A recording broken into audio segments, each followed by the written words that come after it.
Land Use Committee to order at 6:31. Myself and President Delicio. I have somebody to speak this evening about the 66 Public Way street acceptance. So Gary, can you fill us in a little bit on the process and how this came about, please? So, I don't know if I can make a presentation. I thought it was because it's a committee meeting, I was going to answer questions. Yeah. Yeah, okay.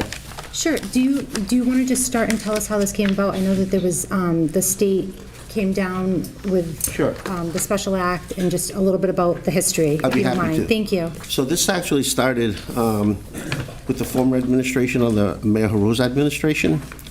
And evidently, he was getting calls from some residents about making some improvements to roadways, street lights, so forth and so on. And he contacted me, asked, what we need to do to make these improvements. I spoke with him at great length on a number of occasions. I'm sure he spoke with Mr. Tyler as well. And the way in which to do it was, I said, you need to do street acceptance. These are streets that weren't accepted. He said, well, how do we go about doing that? I explained it to him. And I also stressed it's going to be a very, very expensive process. It requires engineering plans, great deal of paperwork, legal work, so forth and so on. And what occurred to me, and at the time, I really honestly didn't have any handle on the number of streets. It was just a few streets that he had just brought to my attention. What occurred to me is what we did, if we back up a little bit in history, back in the early 1990s under the Robbins administration, when she made at the time street acceptance a priority, we had special legislation passed on, or I should say, presented on behalf of the city by then Representative Steve Carroll on behalf of the city, and Governor Weld was in office at the time, to accept streets under this special act whereby we did not need to go through that exhaustive engineering process and very costly process. I see engineering, there's some legal matters with that, of course, too. It would be a lengthy process. So at that time, going circle probably late 1992, early 93, the legislation was passed, Governor Weld signed it, and the mayor at that time, again, Mayor Robbins, asked me to carry the football. Long story short, by about April of 1994, by way of that special act, we accepted, or I should say, the municipal council did the same process, vetted through the planning department, public works, the planning board, of course. I think ultimately we accepted about 300 streets at that time. So I recollected that, so I said to the mayor, or at least I advised them, again, instead of going through this lengthy process of all these streets being accepted through an engineering plans having been prepared and being paid for through the city, there weren't grants or anything for that. I advised him on this process. He said, fine, let's get to it. We contacted Representative Hawkins, prepared the draft language. He ran with it. Then I want to say about September of 2022, the governor signed it, Governor Baker signed it, and I think within 2 days of getting the legislation with the governor's signature, I picked up the phone, called Mr. Tyler. I said, let's get our sleeves rolled up. I said, before you know it, this timeline is going to really come and go, and here we are. So we went through not only the streets that the mayor, and I don't know which ones they are, I'll be honest with you, I don't know which ones they were, but Mayor Haru contributed to this list. This list that's before the city council kind of consists of two different types of streets. Those that are existing city streets, and what do I mean by that? I'm going to give you some examples. North Main Street, Park Street, Slater Street. To me, I consider those existing city streets as compared to streets that have evolved and come on the books through the subdivision process, through the planning board's approval. So we collaborated. Mr. Tyler and Mr. Rougeau brought the streets that were existing streets. And I got to tell you, not so much this time around, but the first time around, I was really surprised at the number of streets that existed that I always considered public, but they were private. Would you believe there were actually sections of North Main Street when we did this en masse street acceptance back in '94 that weren't accepted. I was just, in any event, there's quite a few other ones. So Mr. Tyler and Mr. Ruggio worked with me and Stephanie, the senior land use planner. We went over all the streets. We finally came up with the 66 you have before you. So some of them are existing streets, like I said. The other are old subdivision streets. Well, I think you're probably going to say, why old subdivision streets? When we worked on this special act back in '93 and '94, up until that time, and it really depends on the mayor, whether his or her priorities are. And it was a priority of Mayor Robbins at the time. If you remember, '93, '94, '95, we were in one heck of an economic recession at that time. And we were looking for all different ways to generate funding. And I'm not going to go all the certain ways, but if you remember at the time, I penned it, but we talked about that subsection 9-31, I think, is delinquent taxpayers. We came up with that legislation. We came up with a few other ideas, which I'm not going to go over right now. But one of them was about for the streets and how much more Chapter 90 funds we could get. Not that that goes into the general fund that could get spent on anything, but it's an opportunity cost. What you can put in on the Chapter 90 funds, you don't have to take out of the general fund to fix the streets. So her priority was, let's get streets going. As a side effect of this en masse street acceptance in '94 was, from the time I started as the city's planner back in the late '80s up until the time of '94, we never made street acceptance a priority through the planning board. Since that time, we've now required that as a condition of approval. So a lot of the subdivisions never submitted plans because they were required to. That's one reason. There are going to be other reasons of these old subdivision streets. I think the list is split about half and half. Developers walked away. Developers sought final releases of bonds. Public Works recommended to the planning board not to release those bonds. There were defects, whether it's in road construction, infrastructure, such as water, so whatever the case might be. And those took time to resolve with the bond. Even though we started requiring street acceptance, as some of these subdivisions, these are listed here, the bond that may have been sufficient, for example, in 1997, by the time we got through with it in 2003, probably wasn't enough funds to complete everything. So what did we do? We started to jettison certain things. We didn't necessarily install the trees. We didn't necessarily do the as-built plans or street acceptance plans. So, but we got the subdivision, though, with the most important facets of that subdivision: the stormwater systems, the infrastructure, the roadway, the curbing, so forth and so on. So fast forward to Mayor Haru, getting those phone calls from his constituents, speaking with me. Long story short, here's how we came to that list of 66 streets. That's about as quickly as I can sum that in a nutshell in about 5 minutes. Thank you. So I guess, do you think that there's a different process to make this a little bit more streamlined, so it's not something that is addressed kind of as infrequently as it has been? So I have to tell you, Council Holmes, we have this down pat, down to a science. Every single, I'm going to tell you about 95 to 96% of the definitive subdivision plans that we approve and they go into construction work out like a charm. All of those, all subsequently come down to the municipal council. I took the liberty we've got a 2-page outline of the instructions. I'd be more than happy to share these with you. About the first third of the first page is on the applicant. The rest of it's all internal administration. My staff has got this down to a science. So between my department, Public Works, clear to the planning board, and then the communication from the mayor to the city council. One thing we changed, before we used to send these down when I say before 2005, 2008, 2010, whatever it was, probably in groups of every 6 months to a year. Then I think it was during the Dumas administration, he then said, just send these down as they come, Gary. So then we changed it to that.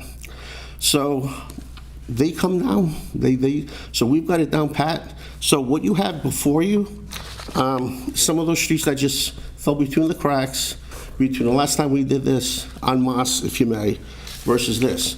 But all the other ones, there is not one that's pending that we haven't sent down to the municipal council. I'm going to tell you, between the 300 we accepted in '94 to today, probably accepted about 600 streets. Okay. Any other follow-up questions or presentations? Gary, good to see you. Thanks for coming down. I think this was, we've never seen this. And like you said, usually they come down one at a time and we bang it out. If we get 5 or 6 a year, I think that's a lot, right? I think some of the concern from the residents that came down to speak was just that, what happened. So is it fair to say that this is more of a level set with these, that for whatever reason, they weren't accepted, like Level Acres, I know was one that was talked about a little bit. And then I guess my question really becomes, are you able to just give a quick overview of what accepting a city street truly means to the residents? What's the impact they'll feel? So I got a lot of telephone calls, whether for this en masse hearing, and when we send out the notifications for the individual applications that we send out to the council. First, they become public ways. And what does that mean to the public? Now you get snow removal, snow plowing, school pickup, sidewalk reconstruction, sidewalk renovations, road construction, drainage improvements. Now, I'm not going to say that the Public Works Department hasn't done that for unaccepted streets. It has. It has. For example, what do I mean by that? If we had an unaccepted street, those tend to get plowed by private contractors. If we get a blizzard 18 inches, and that private contractor, and let's say the residents, the homeowners, they call, yeah, I'll be out there. Half an hour, 45 minutes, 2 hours go by. They got to get up. They got to get their kids to school. They got to get to work. What's somebody to do? Sorry. Right. And I'm going to tell you, there are communities that do that. There are many communities in the Commonwealth that do not accept streets, and that is the answer. We don't operate like that in Attleboro.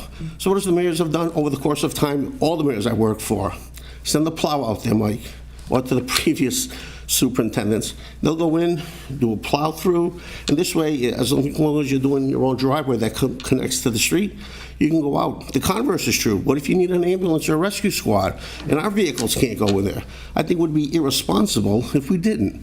So I say that so there is, I'm not going to stand and say we don't provide it. We do. I think it's a responsibility we have, but now that it's in the public domain, it's in the public domain. Secondly, and I say secondly because I don't think it's more important than the first one, is financial. We get more Chapter 90 funds. Yeah. The more funds you get, the more you can invest in your roadways. Can I ask a follow-up? Yes, of course. Do you see any more, another situation where, this could happen again, multiple at one time, or do you think this level set will almost get us caught up? So remember, we went from 300 to 66. To 66. I cannot stand here with any level of confidence and tell you this is never going to happen again. Yeah. I hope if we do this again in 30 years, which I won't be here, I hope we don't have to do this in 5 years. I hope we don't have to do this in 10 years. But you probably are. Mm-hmm. And that list is probably going to be a dozen. Yeah. It's going to happen. I mean, shame on me if I stood here to tell you this is it. Yeah, that can't be. Yeah, something's out there. I asked the question because I think it's important to note that, we are a growing city. We have had several subdivisions come up over the last several years. So the explanation, I think, helps. The other thing, is there a time limit we need to be worried about getting this voted out? Yeah, so I was going to talk to you about that too, but I wanted to make sure the council gets all the questions out. So, Councilor Holmes, I don't know if you have any more. You can answer. Yeah, please. Yeah, so if you recall, I sent an email to the council secretary, to the city council, to the planning board, to everybody, and I took the special legislation that was about 2 pages, and I compressed that in a 1-pager so you can look at. And what it says is that once the city council holds the public hearing, within 14 days, either the special committee or the standing committee, in this case, Council President DeLucia, I don't think you appointed a special committee. I think you just gave it to the standing committee, which is Council Holmes. That committee, within 14 days, is to make a recommendation to the full council on the list of streets to accept. And that has to happen tonight because you held a public hearing on October 3rd. Correct. I'll wait here until then if you like. In case there's any questions, I'll be more than happy to stay here. But I'm going to ask the council if there are any issues, mechanical issues. I don't see any reason. Would respectfully ask the council to vote those tonight, the streets tonight, if possible, during your regular meeting. Thank you for that. Thank you, thank you. Any other questions or comments? Thank you for coming in this evening. So, Mr. Tyler couldn't make it in, but he did respond to us through email. Did the council receive his responses? Thank you. So it just talked about the Chapter 90 funds in general. Any other follow-up questions for Gary at all? Not to open a can of beans, were there questions about a bond? I know the council was talking about bonds or anything like that. I think it was Council Cobus. Where the lake is. If we're good, we're good. I just want to make sure that, since I'm here, we can touch on everything that... I think Council Vice President Cobus had asked something about, do we release funds, or how are funds released? I think the question was, how are the funds released, and how do we get in a situation where the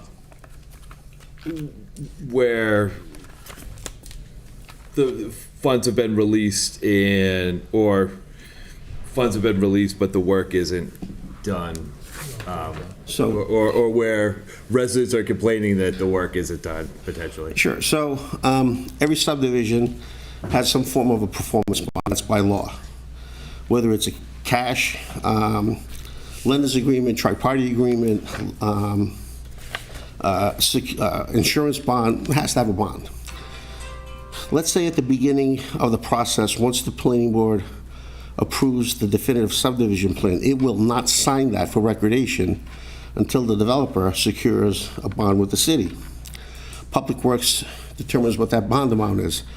And let's just say, for the sake of discussion, it's $1 million. They're all different. Ultimately, all those funds, because it's a bond, goes back to the developer. But how does it go back? It goes back in buckets. The developer will complete X amount of work on some particular aspect of the subdivision. He or she will then prompt the planning board to say, I've done X amount of work, and I'd like a release of funds for, let me just say, water main, hydrants, and sometimes they'll offer what they think the value is, or they'll just leave it up to the city. We process that, send it to the Public Works Department, in collaboration with water or sewer, whatever the case might be. We then get a recommendation back from the Public Works Department, exclusively from the Public Works Department. They will then say either no, because the work has not been done satisfactorily, or yes, release $185,216.22 for the case is. The planning board, 99% of the time, will accept that, take a vote, then that's memorialized in a certificate of vote, that's then filed with the city clerk's office, and we reduce the bond. That happens about 95 to 96% of the time. Smooth sailing. You inquired what happens when we have defective construction going on. So, as far as I know, there aren't any open bonds. What happens occasionally is, let's say, I'm going to just randomly pick a year, 2012, there's a bond posted with the city for development, $500,000. And at some point, the developer walks away, or Public Works makes a recommendation not to release the funds, something's defective. Well, we communicate that to the developer. And we communicate it again. We'll communicate it again. It takes time. Planning board does not pull the plug immediately. It works with developers. Why not? Can you come and talk to us? Can you explain why? Sometimes it's because of weather. Who knows? Lots of different reasons. But sometimes they just walk away. And we will work with the developer to the point where now, if it's 6, 7 years later, 8 years later, the value of that bond in, say, 2012 doesn't still have that value 7 years later. We've been fortunate, again, because we work with developers, where they've actually increased the bond to equal the value of work that's remaining, and we've completed subdivisions. So if they put up, say, $500,000 6, 7 years ago, they'll say, yeah, another $75,000 is necessary. They'll post that with the city, with the remaining bond, complete the subdivision.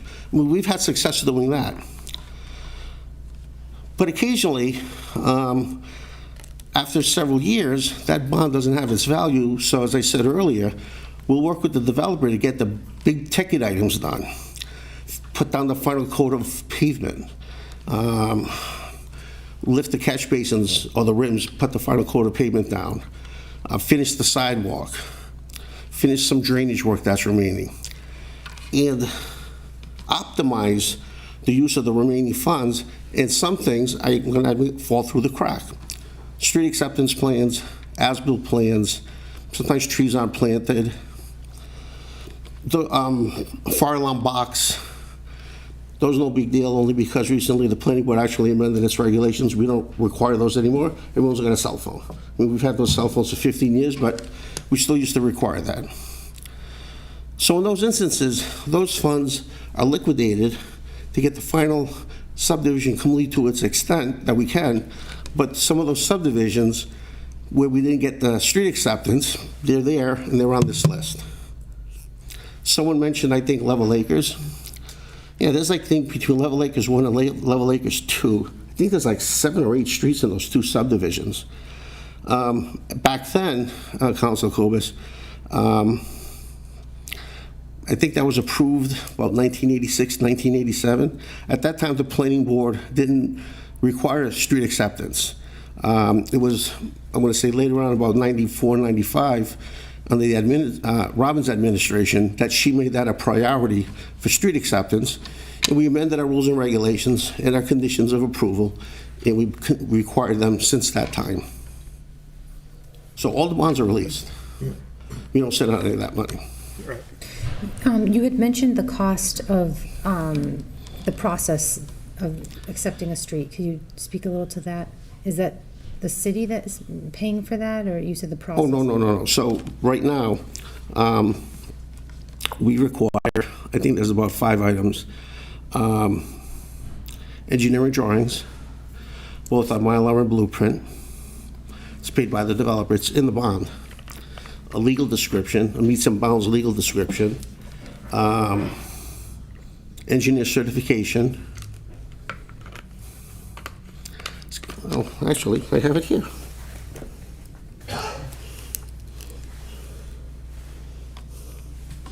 Yeah, plan and profile of the right-of-ways, what it has to be drawn at, title block, any easements, blueprints, meets and bound description. An application has to be submitted. We actually have and I'll be happy to share that with you, it's actually a form that you have to fill out, and the engineer certification. He or she stamps that, on the professional oath, that this has been done according to the plans. And where it hasn't, that's why we get an as-built plan. They explain the deviations. That's all on the developer. The city does not pay any of that. If we didn't go through this process, and we wanted to accept those ways, those are the costs on council homes that we would have to incur. So that's why we had this special legislation passed. Okay. The rest of it is administration. List of abutters that we get, for the notification from the collector's office, from the assessor's office, signatures with the council president, the mayor signing certain documents, the cost of processing paper, that's all in-house. Okay.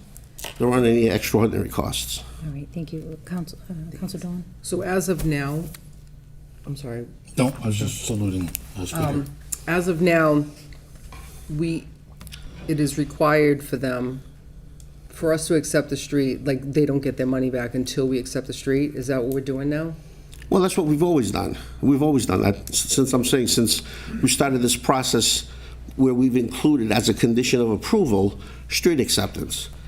But there are times, as I said, as recently as a few years ago, that if a developer walks away from the project and just optimizes the use of those funds because it took so long to finish the subdivision, there are some streets, and they're on this list, some more recent than others, that we didn't get street acceptance plans. So that's why we included that on this list, because if there wasn't any funds left, but we got all the major aspects of the subdivision complete, because that's a tribute to the residents, okay?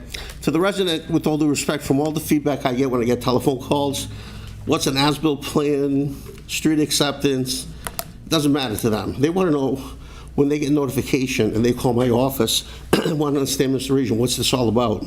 I always want to make sure that their subdivision, if they're paying whether I wish $300,000 for a house or $850,000 for a house, they get in a subdivision that's built to those specifications.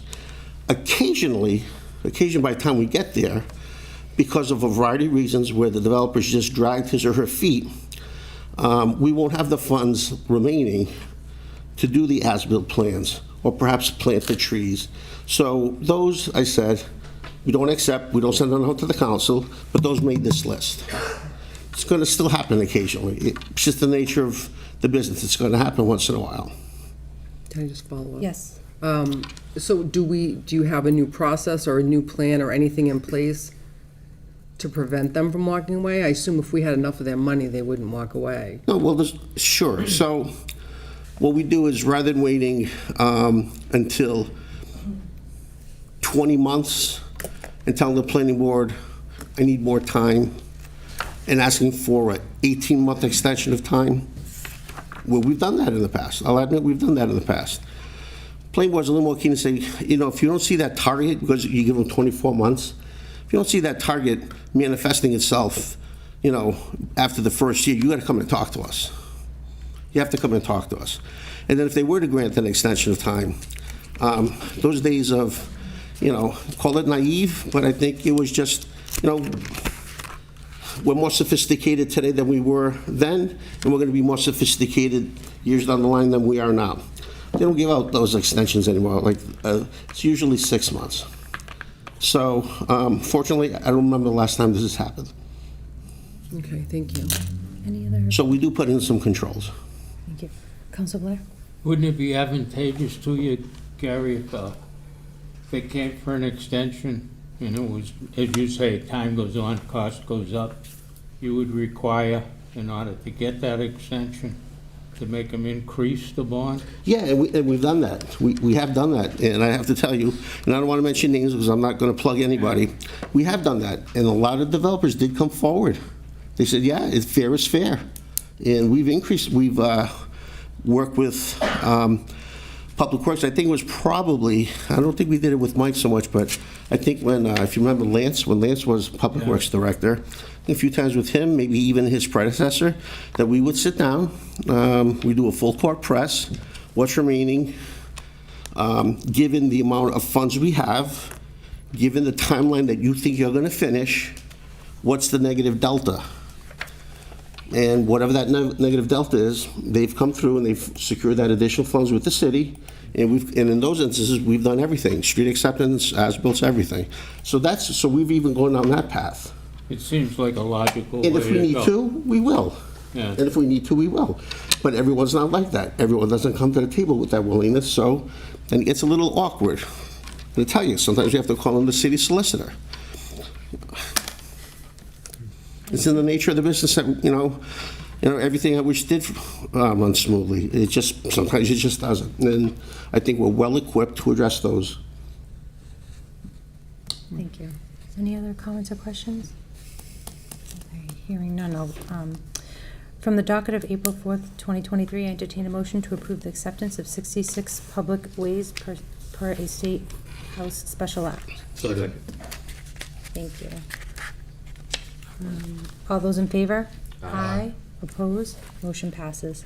Thank you, Gary, for Okay, bringing this thank you very again. much. Okay. We'll vote on the full council this evening. Yeah, Thank you. okay, very good. I take it I don't have to be here then for that? No? don't think Okay, so. all right. Then we just need to adjourn. Oh, yes. I call for an adjournment. Second. All those in favor? Aye. You're adjourned at 7 o'clock. Thank you.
I'd like to call this meeting of the Municipal Council to order at 7:02.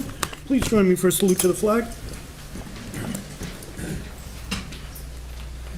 I pledge allegiance to the flag of the United States of America and to the republic for which it stands, one nation, under God, indivisible, with liberty and justice for all.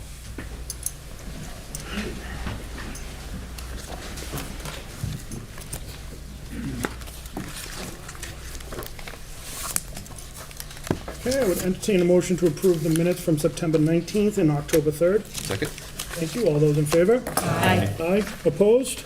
Motion passes. Madam Clerk, will you please read the first notice for the first public hearing? Certainly. Public hearing for the following loan order. Did you want to do that one first? You want to do the, I'm sorry, she's. Yeah, let's do that one first, and then we'll do the ADUs after. Thank you.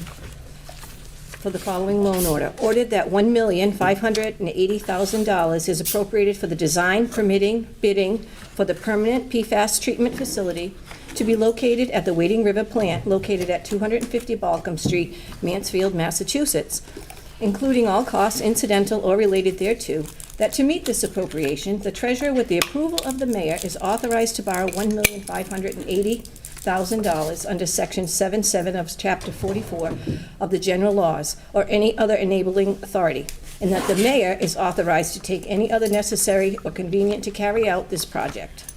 Thank you. Do we have anyone to speak in favor?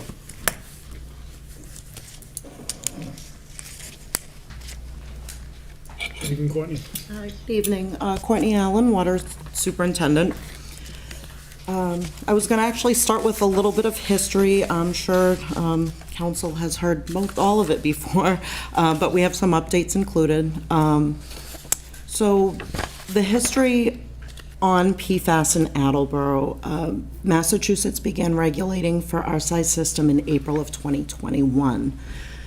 The summer before, we made the decision through DEP to do some voluntary sampling. Our very first samples in August of 2020 showed that we were going to have some problems at Wading River. We had a proposal at the time with our engineers for THM piloting at Wading River. The decision was made at that time to add the PFAS to the piloting. We made it through the summer of 21. We shut down, I believe it was September of 21.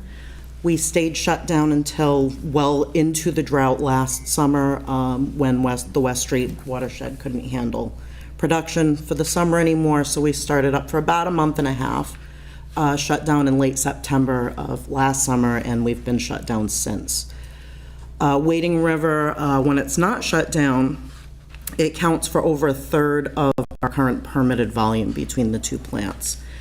So our full permitted volume is 5.85 million gallons a day. Wading River can produce 2 of it when it's working.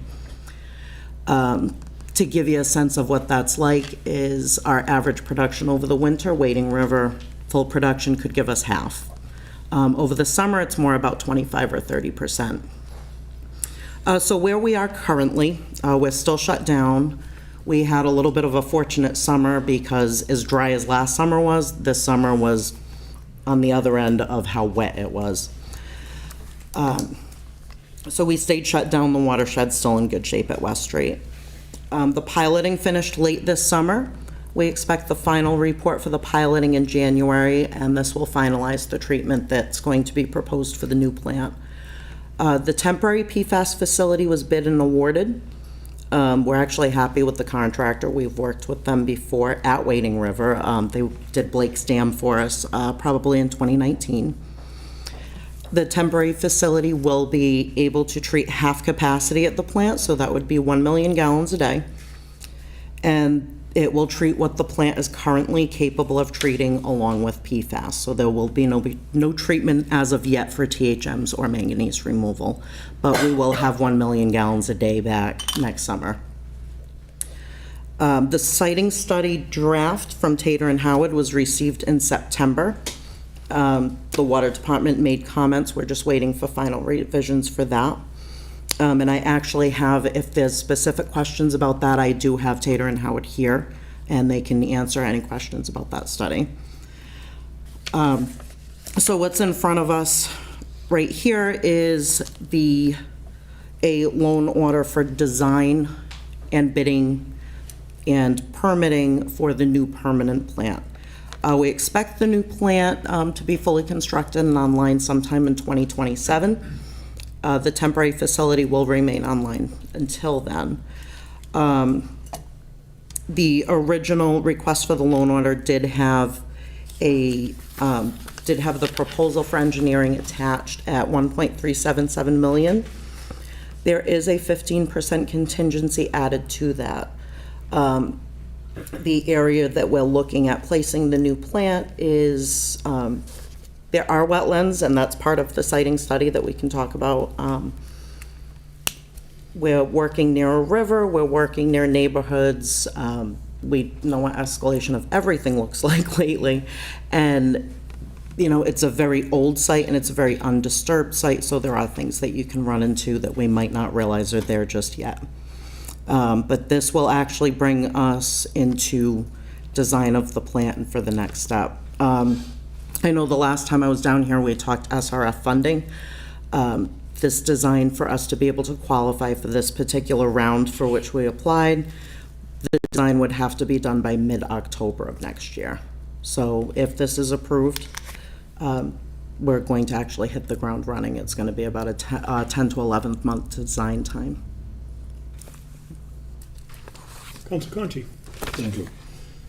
Superintendent, does the Tater and Howard study indicate what our expectations for THHM and PFAS levels might be after the design and construction of the new plant? Yeah, PFAS should essentially be zero. Manganese should essentially be zero. THMs, because you're dealing with organics, it's a little on... You're never going to reach completely zero with THMs. We do see them leaving the West Street plant too, but at much, much lower levels. To give you a comparison, this August, Wading River is offline, so all of our THM sampling was water coming from the West Street plant. And with Wading River down, this water had further to travel, more time to form THMs. Our levels this August were 40. The limit, again, I've talked about this a lot too, is 80 parts per billion, so we were half of the limit. With Wading River online last year, our August average was 109. So you're going to still see it. Essentially, you might see a little bit better than you're seeing from West Street, but you're never going to see zero for a THM number. If I may follow up, to your knowledge, is there any plant existing in Massachusetts that can deliver zero PFAS? There are a couple that are lucky enough that they're not getting DTEX at all, but there are other plants coming on. I know a recent one, if they're online yet, is Medway. I know Tater and Howard has worked with Wayland, and they have worked with Falmouth as well. And I believe those are both online. You're welcome. Additional questions? Vice President Kovas. We had moved to a temporary treatment and changed, I forget if it was the PFAS or the THMs, but to change the process in order to reduce the manganese, I believe, if I'm correct. Yeah, that I'm was. trying to think back. Is that the results that you were talking about that we should see in January? Are those the test results that you're hoping to see in January? For the piloting, right? That's the pilot, okay. And so is it's okay that we don't have those, we're assuming that those results will be positive and that the manganese will be zero? Well, that's part of the piloting. There is manganese in the water at the Wading River plant, not at the levels we see in Orrs Pond at West Street. It's a little lower, but it's there. Massachusetts they've been threatening to regulate it for years, so we will see it probably by the time the plant's up and running. The temporary plant will not handle that, but the permanent will. Okay, but my concern is, so we have this, the pilot program testing out the new process, and we're going to approve money for a design based on this process. Based on the piloting, correct. Based on the pilot process.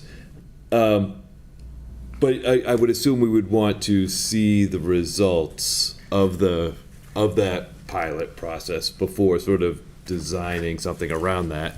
And that's what we're going to see in January. Oh, okay. Do we have any kind of early numbers to sort of indicate if it's been successful or not, or any kind of indicators we do. that? Karen wants to come up.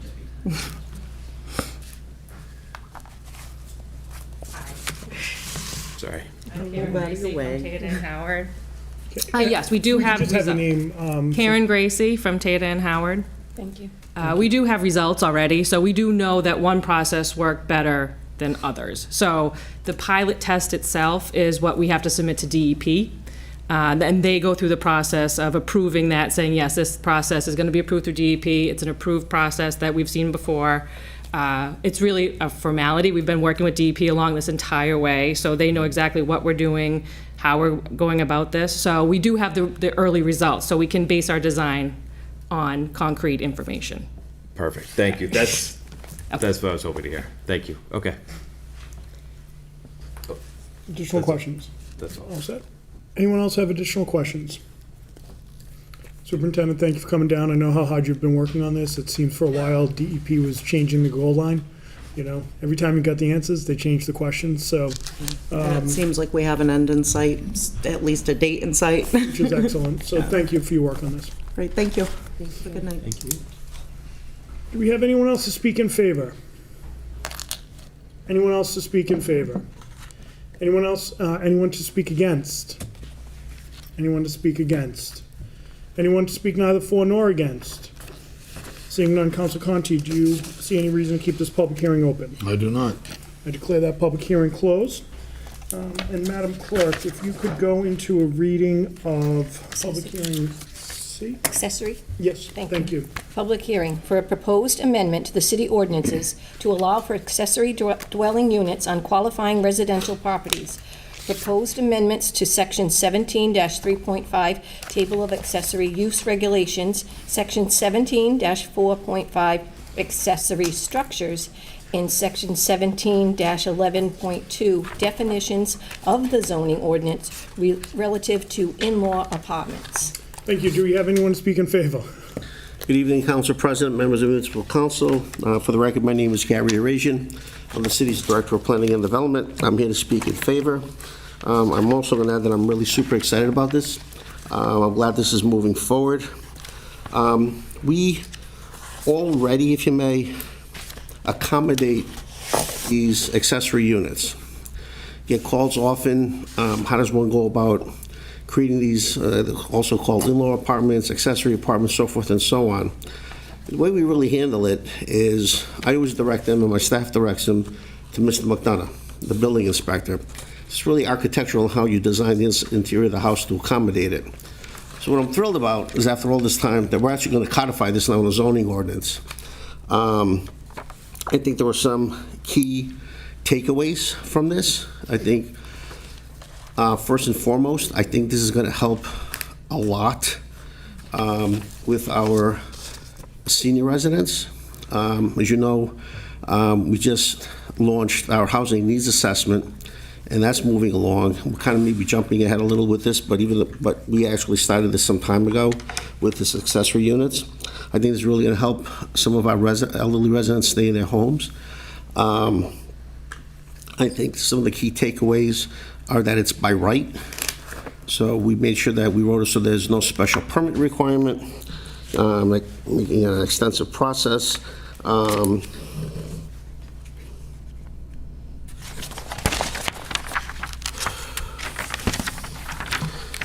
There were 3 types of them. They could be a detached structure on the property, so you could have the superstructure, the one-family dwelling. Then you can have a completely separate unit standing on its own. It could be an addition onto an existing one-family, or could actually be inside the superstructure, inside the one-family.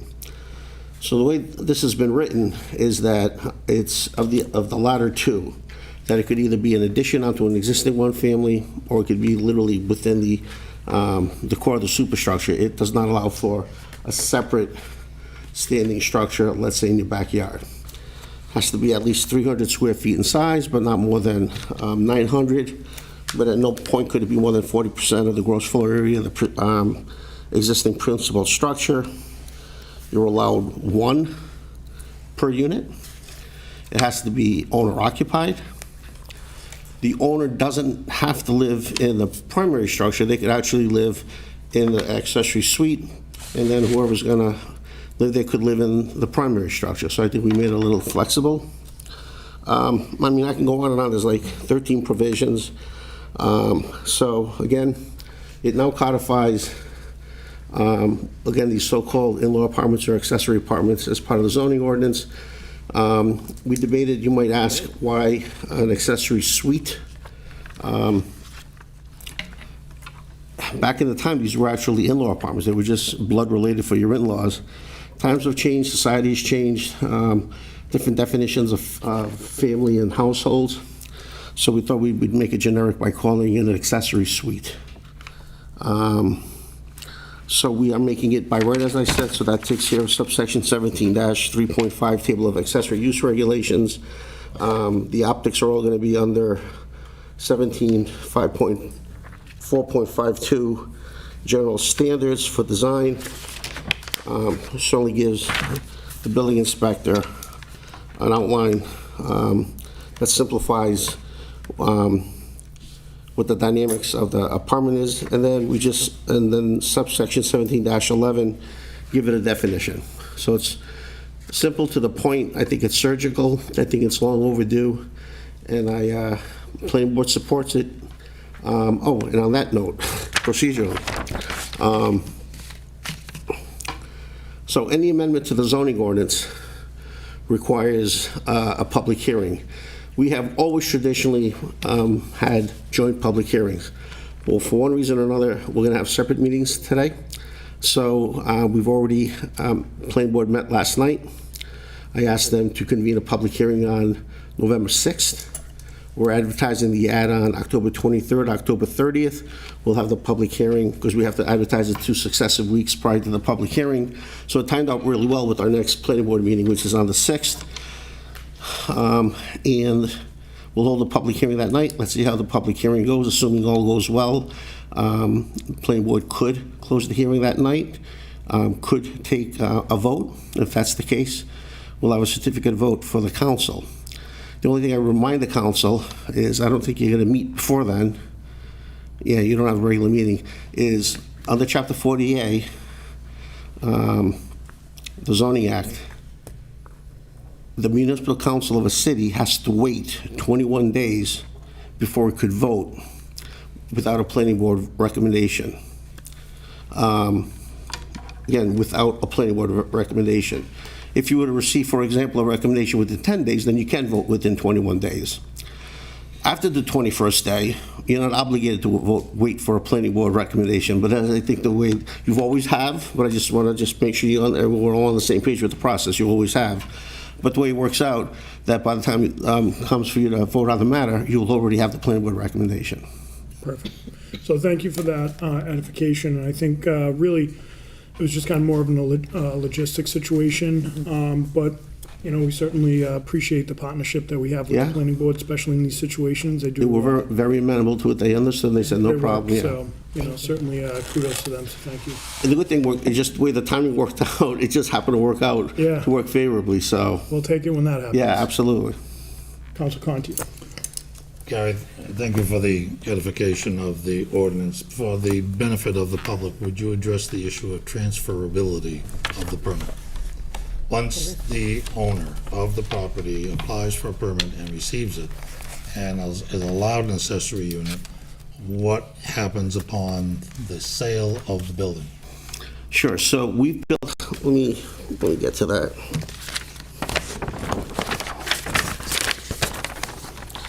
So, there are two provisions. Is that right? Let me read those, and let's see if these answer your questions. If not, I'll do the best I can to answer your questions. So provision number 12 says, prior to the issuance of a certificate of occupancy permit, the owner or owners must record a suitable certificate available at the building commissioner's office and file proof of recording with the building commissioner stating that the owner will occupy one of the dwellings on the premises as the owner's primary residence, except for bona fide temporary absences, and that the unit is an extension of the one-family detached dwelling.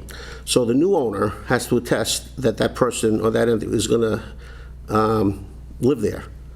Okay. Number 13 says, and this is every 3 years it has to get renewed, a certificate of occupancy for the accessory suite shall be issued for a period of no greater than 3 years or at the change of ownership. Renewal of a certificate of occupancy shall be granted only upon documentation to the building commissioner that the requirements of this subsection are satisfactorily addressed. So if it sells, then they have to provide documentation to the building inspector that they're going to live there. So historically, in other communities, there's been a failure to reapply for the renewal after the 3-year period.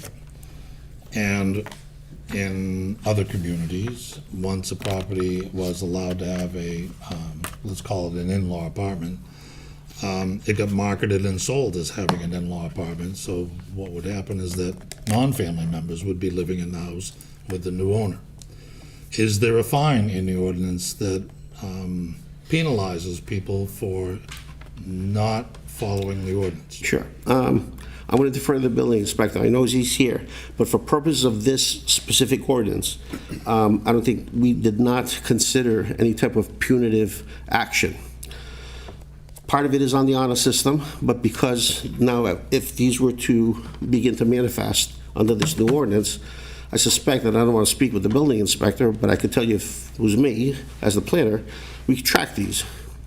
And at that period of, every 3 years, we'd have to make it's enforcement. So part of it's on the honor system, so the person comes forth within that 3-year period. But on the flip side, can you rely on that? Not really, because we have a fiduciary responsibility to make sure we're doing our job, not relying on someone else to come and remind us that we're doing our job. So I would like to think we have a tickler sheet just to make sure that we go and make that inspection. But that's Gary. Mr. McDonough's here, and I'd rather him respond to that, if that's okay with you, Bill? Oh, okay. So, Gary, if you don't mind, we'll see if we have any questions for you, then we'll. Oh, I'm sorry. ask Mr. Okay, I don't mean to come up. disrupt your flow. No worries. All right, my apologies. Satisfied? That's good for me for now. All right, thank you. Additional questions for the city planner? All right. Gary, thank you, and thank you for Okay. your work on this. Yep. I'll be here in case. Anyone else speak in favor? Good evening, Bill McDonough, Building Inspector.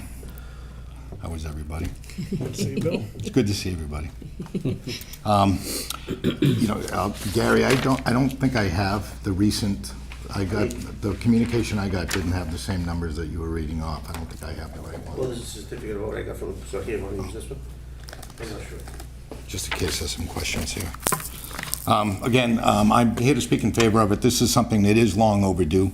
I've worked in other communities that have this available. It's worked wonders. Also, the state has come down and changed definitions in Chapter 40, the zoning act, to include the verbiage for this type of thing, because they're encouraging this action for cities and towns, because, as we know, our elderly are living longer and more healthy. They don't want to move out, so to speak, and it's a win-win, I think, for everything with that. Now, the way that it's written, as Mr. Conti has suggested, there's different towns and cities do have different ins and outs when it comes to this. So you have to find the happy medium that works. And I think that this works. As anything, there might be some hiccups here or there, but I think that the finding of it, with there being an occupancy that needs to be granted, I think that the revoking of that occupancy is, and going down that steps for that manner, would work out in what you had suggested as far as what's the penalties involved.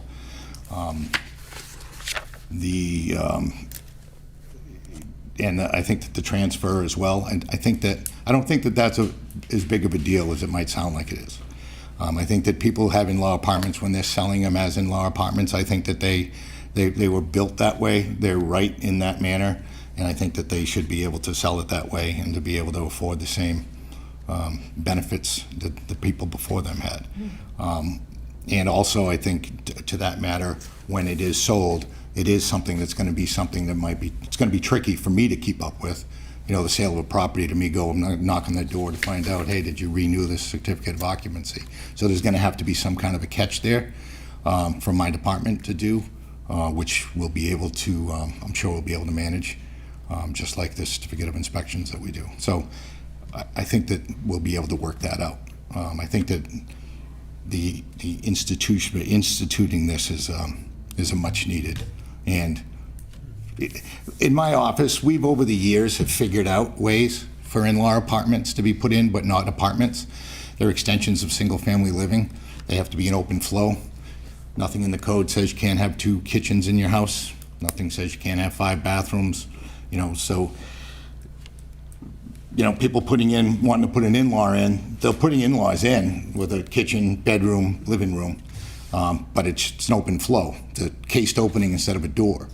When we leave, I can almost guarantee you somebody's putting a door up in that cased opening.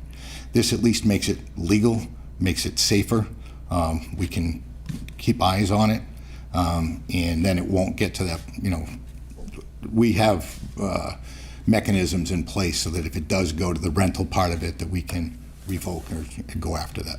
But I don't think, like I said, I've worked in other municipalities that have this, and it's always worked out just fine. Councilor Conti. So, let me tell you what I heard, and correct me if I heard you wrong. Sure. You're not equipped to enforce this ordinance. And that's not true. Okay, so tell me how you are equipped to handle this ordinance, to enforce this To ordinance. enforce it. So this ordinance states that you need to have a certificate of occupancy for that in-law apartment. And then If at the- the 3-year period, when the permit is up, Yes. you're not equipped to go out there and check. No, to see- it's not, no, well, right now, because we don't have it in place. If this passes and we have this in place, we'll put mechanisms in there for checkouts. We're online with everything, so we'll be able to put reminders in for these type of permits. So if somebody pulls a permit for an in-law apartment, we'll be able to do a reminder from our online service that will kick up, put a flag up, say, hey, just like we do on every 5-year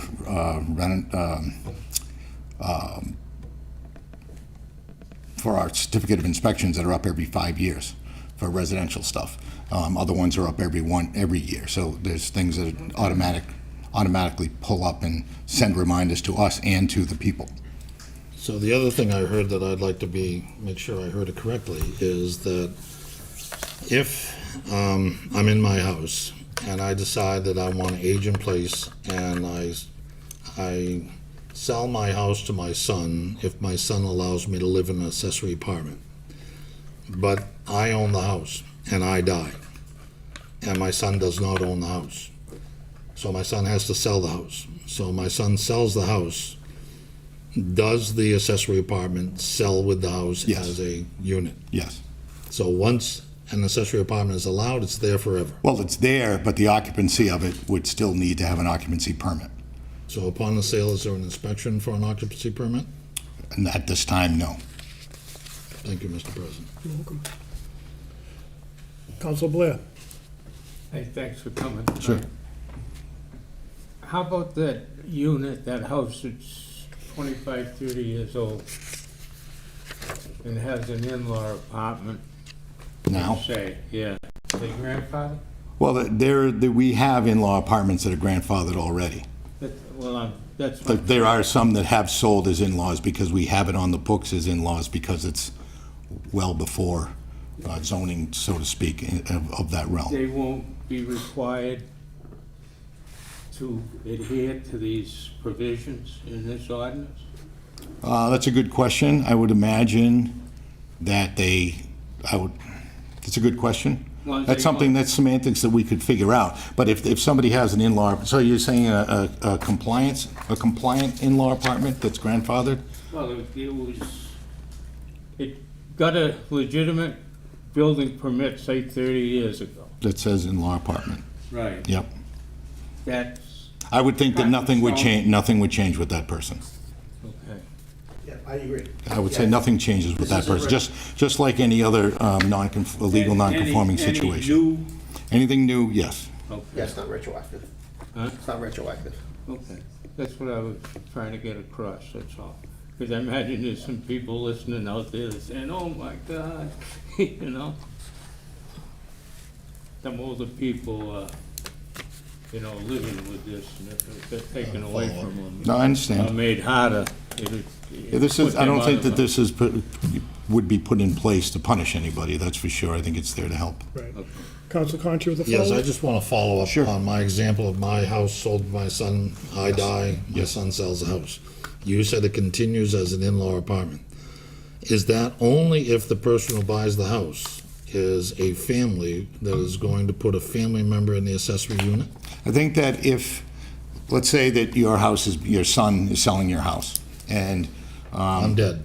you're dead, your wife is selling the house for him, and she's advertising it as a three-bedroom with an in-law apartment, permitted in-law apartment. I think that at that point, then when somebody buys the house, at that, the zoning doesn't, it's part of the zoning now, right? It's part of our zoning ordinance. So they would know. Zoning ordinance says that the accessory unit must be occupied by a relative. Correct. Correct. Or to be occupied by a relative, if it's in a sale.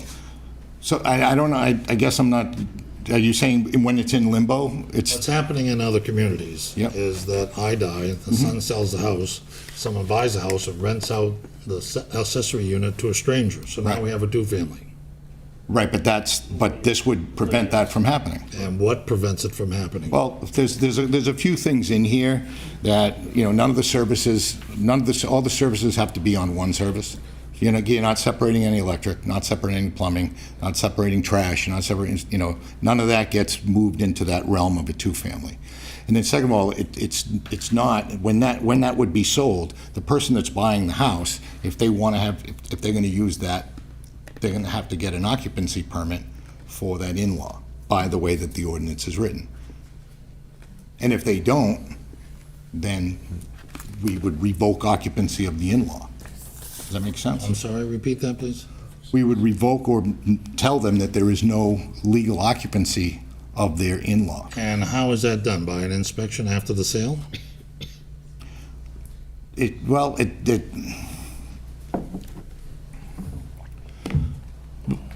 There's not going to be there won't be any building inspection at the sale So to then there's see. no enforcement after the sale as to whether or not that house is in compliance or not? Well, I can tell you that the only way you'd find that out, and just like you would now if somebody moved into a house, is if somebody were to complain.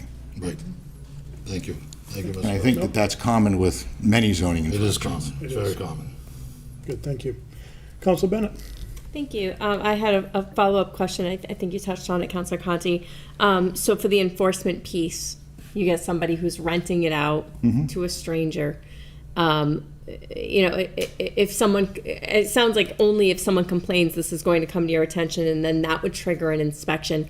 What then would occur? So you revoke the certificate of occupancy. Well, what happens if to they that had person? if they had an occupancy in the first place, right? So if it did get sold, or let's say let's say that your son had the house and you passed away, and then he just got a buddy of his to move in, right? Same thing, right? So if that was the case, the occupancy was under you living there. So now that occupancy goes to renew. What's to say he's not going to say, you still live there? I'm not going to know the difference, right? But he's putting it on paper that that's what he's doing. Just like any, there's only so much that we can do. So let's say, but there is a complaint. We investigate it, we check in on it, and your son says, no, this is my buddy who lives here. Well, he can't live here. And we give him violation notice and tell him that he can't, and nobody can live there until he receives an occupancy permit for a family member. What does that escalation process look like? So he receives a violation notice, and pardon my ignorance in this area, I've never worked in this particular area. What then is the city's recourse to pursue that? So if he just tells me to pound sand, doesn't do anything? Basically. Right? So, I would send another notice telling him he has until this date, or court action and fines, general fines from our zoning. Appeal if they put to the zoning board. Yeah, well, once you put them in violation, they automatically have the ability to file an appeal, which So they it goes could. through that process. Yeah, it goes through that process. The zoning board for an appeal. You good, Council Bennett? I am, thank you. Council Holmes? Thank you. I'm disappointed that we're talking about how to kind of, how to enforce this. The city's very behind in this, and there are other communities that actually just allow them for rent. So that could be a potential, when we have the ordinance in front of us, an amendment to kind of change it to not a family member, but just a rental opportunity for others. So do you know of any other communities that are doing that? That I don't. Okay. I Thank you. can be honest, I wouldn't be in favor of that. That aspect of it, that's it. Been 100% in favor of this by all means. But renting it, that to me does turn into like a two-family type of thing. That's what general residential is for, in my eyes. Yes, thank you. Council Tavares? I just had a quick question.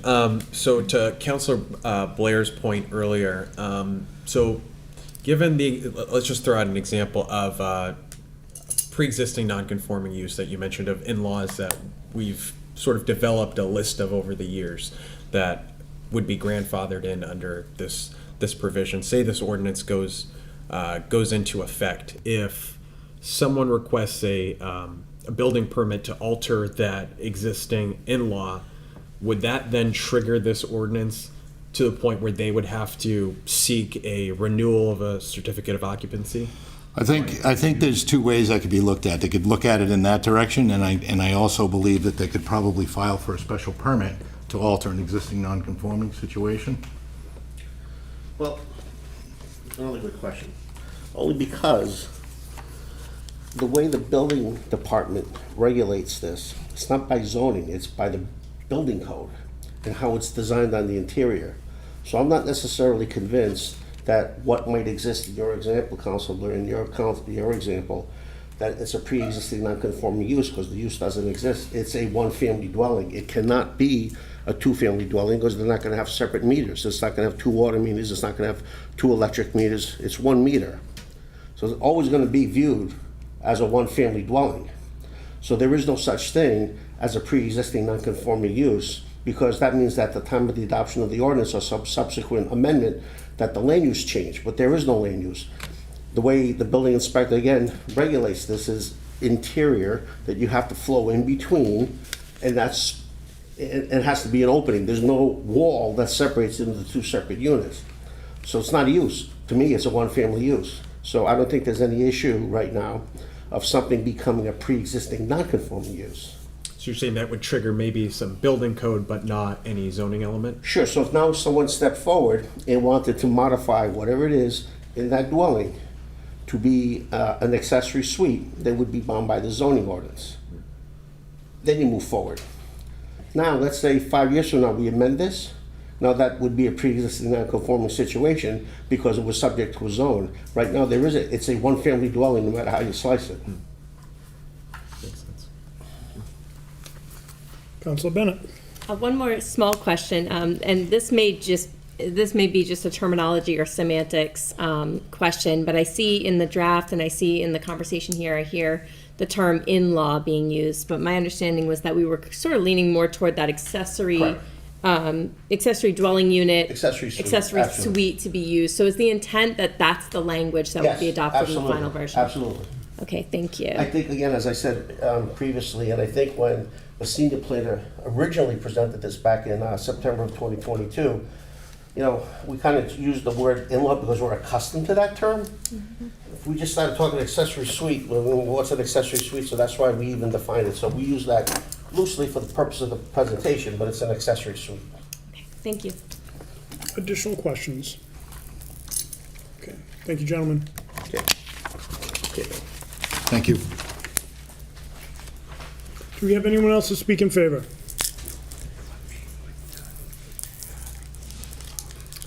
Hi, good evening.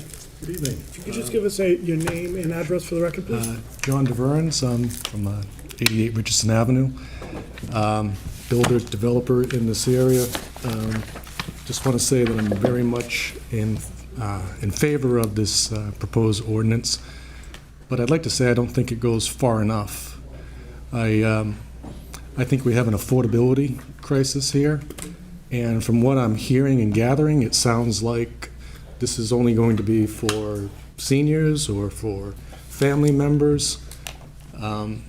I just don't think that personally that's the right approach. I think that this could be a tool that we could use to introduce more affordable housing. And I don't think we should discriminate as to who we can and can't rent to. I think this could be a benefit to the homeowner who could rent at a lower margin. It could be a benefit to someone who wants to age in place or to provide housing for their family members. But the good thing about Google is you can look and start researching this stuff, and you start seeing what works and what doesn't work. And the town of Salem, and I've provided some literature that I can give to you and you all can review. They don't call them accessory dwelling units. They call them affordable accessory dwelling units. And I guess it's some sort of a form of rent control where they only are allowed to charge up to 70% of the median income. So that would vary from town to town, but I guess in Salem, where incomes are a little higher, the maximum rental amount is about $1,400 $1,400 a month. It's a little bit lower if it's a studio. It's a little bit more if it's a two-bedroom. So I'd like to just give you that information. I'm not asking you to change your ordinance, but right here, from what I'm hearing, it just sounds like this is a very limited scope. It sounds like the building inspector is going to have a hell of a time enforcing this. It sounds punitive, which I don't agree with. I think we shouldn't just be looking at it through the lens of providing housing for seniors. We should be looking at it as a way and a mechanism to provide affordable housing, which we are desperately in need of. We are not at our targets. The state mandates 10%. We're well below that. We're at 6%. And, I've got young kids and they have friends, and it's hard finding places to rent. And all the wonderful things that are being built in town, try to find something under $2,500. Mm-hmm. And that's just so out of reach, and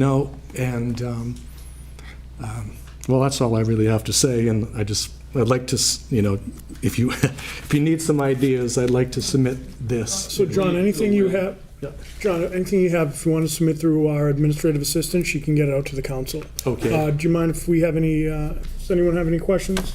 Mr. Conti? John, have you given any thought to how the city might be able to generate additional revenues with the affordable housing to be able to accommodate the additional city expenses that would come with that increased population? I guess there's two sides to that coin, isn't there? With this increased population, we also have people going to our good restaurants and buying products and... John, I'm thinking about schools, and I'm thinking about medical care, and I'm thinking about police activity, and I'm thinking about other things that are expenses to the city.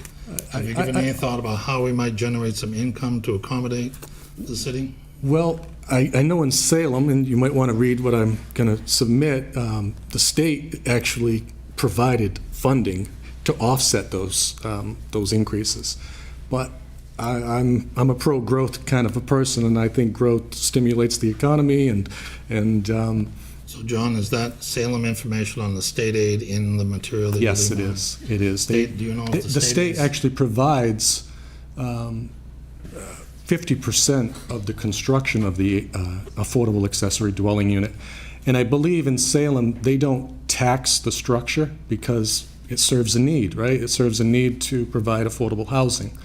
I'm not proposing that. Obviously, every town has their wants and needs, but they have a pretty good template. They took a long time for them to craft it, and from what I'm gathering and what I'm reading, if you're looking to provide affordable housing, this is pretty good. As long as the state aid's there. Councilor Dolan? It helps. Thank you. You said you were a developer? I am. So do you build homes? I do build homes, yes. I just didn't know what kind of developer. Yeah, I build 2 or 3 houses a year, and I've just seen, land costs go up exponentially when your starting point is $200,000 for a house lot.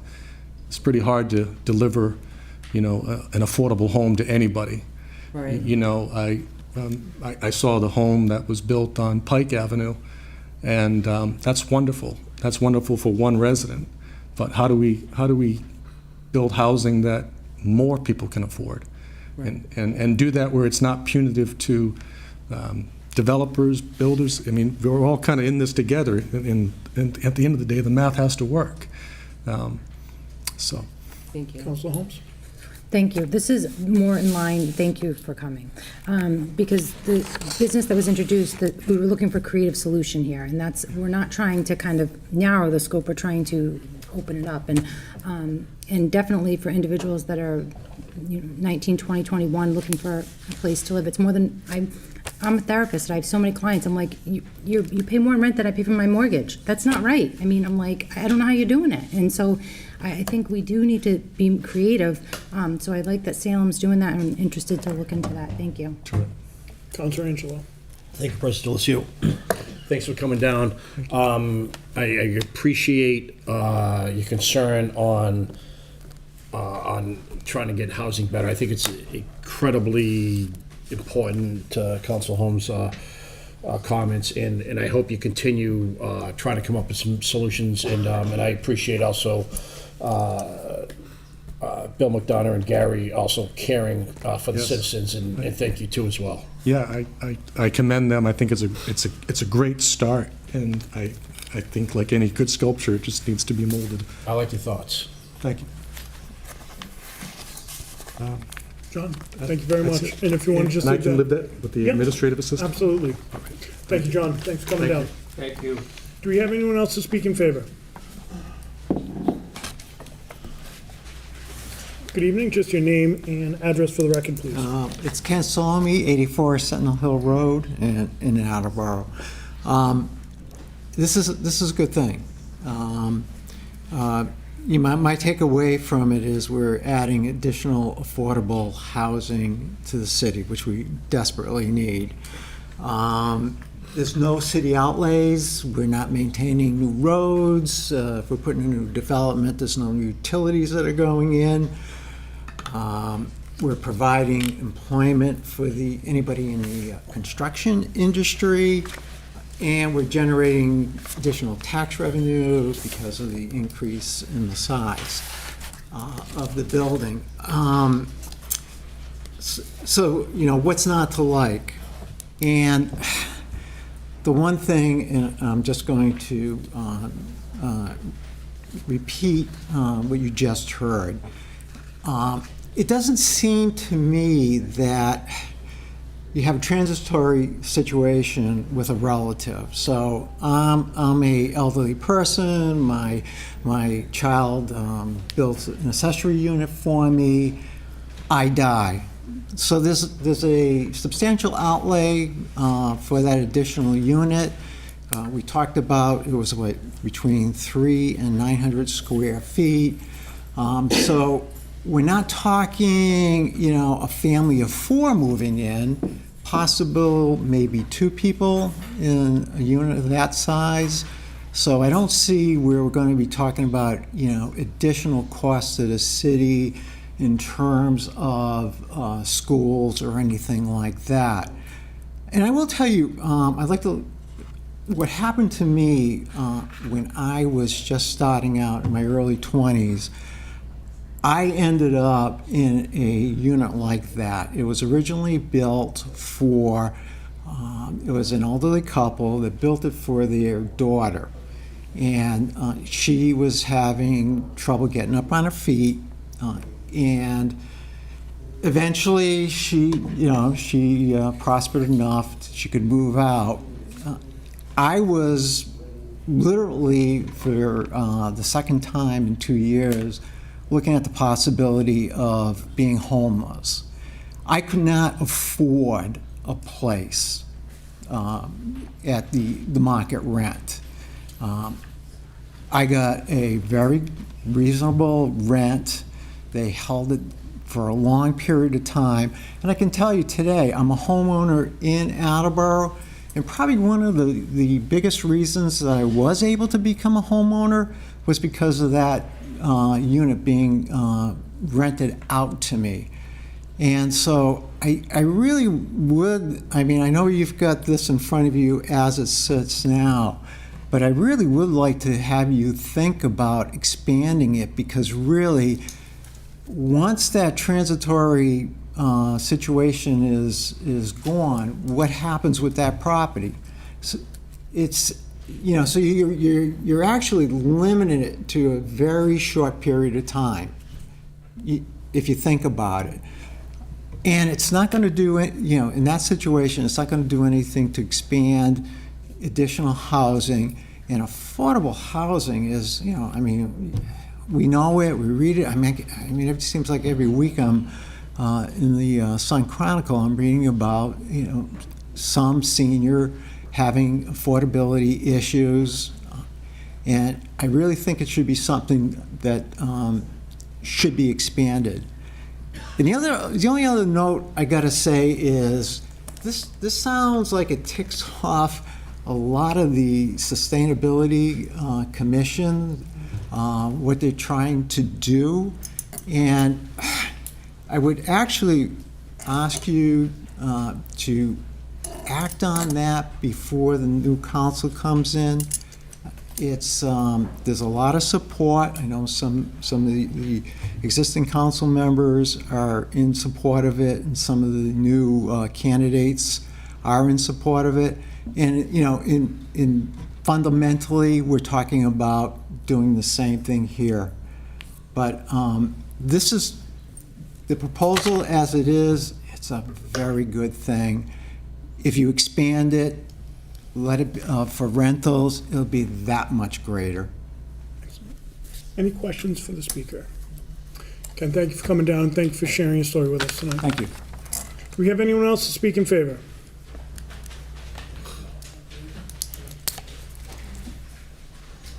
Hi, folks. Good evening. She's back. I'm Gretchen Robinson. I lost my husband in August after caring for him for 16 years. And I have a house that we have lived in for almost 48 years. And, what do I do with the extra space, the extra room? I do have a room downstairs that could be turned into a bedroom. It's a lower level on a it's got windows. But I'm just thinking of all of the students at Bristol Community College or who are going to colleges or universities. They just need a place where they could settle in and know that they're going to have a home, and I could supervise it or whatever. If I sell the house to my son, he could do the same. It's just think of the possibilities of serving populations that are really struggling to get through college. That's just an example. Just kind of think creatively and a little outside the box. I mean, I would love to have students around. They could do my yard. They could, when I get frail, they could cook for me and things like that. I'd probably have them over at the house if it was detached.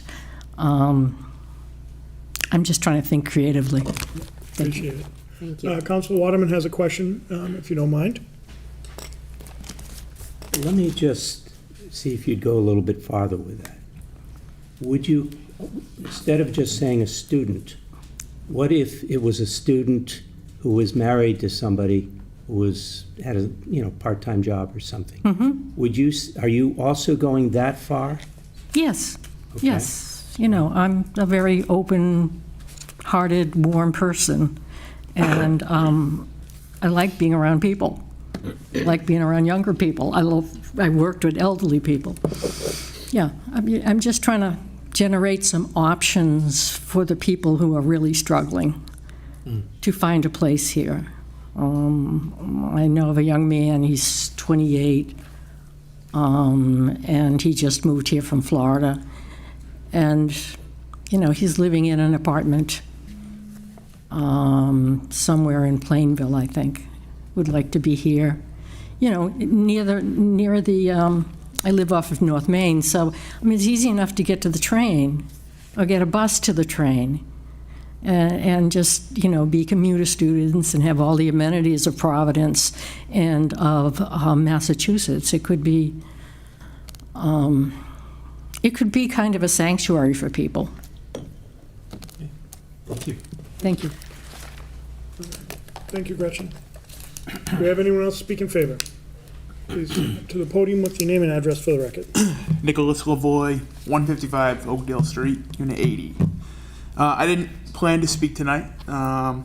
However, just listening to everybody, I think it's kind of, a lot of people kind of dwell on, that this just helps seniors. But, my parents are 55 and they live in a unit that I manage because they were going to get forced out of Attleboro for affordability. My father got hurt at work and he's disabled. My mother takes care of him. So they're, again, in a unit I manage. Without that, I don't know what town they'd live in. So I think, if I'm buying a home, it's a great opportunity for me personally. So I definitely support it.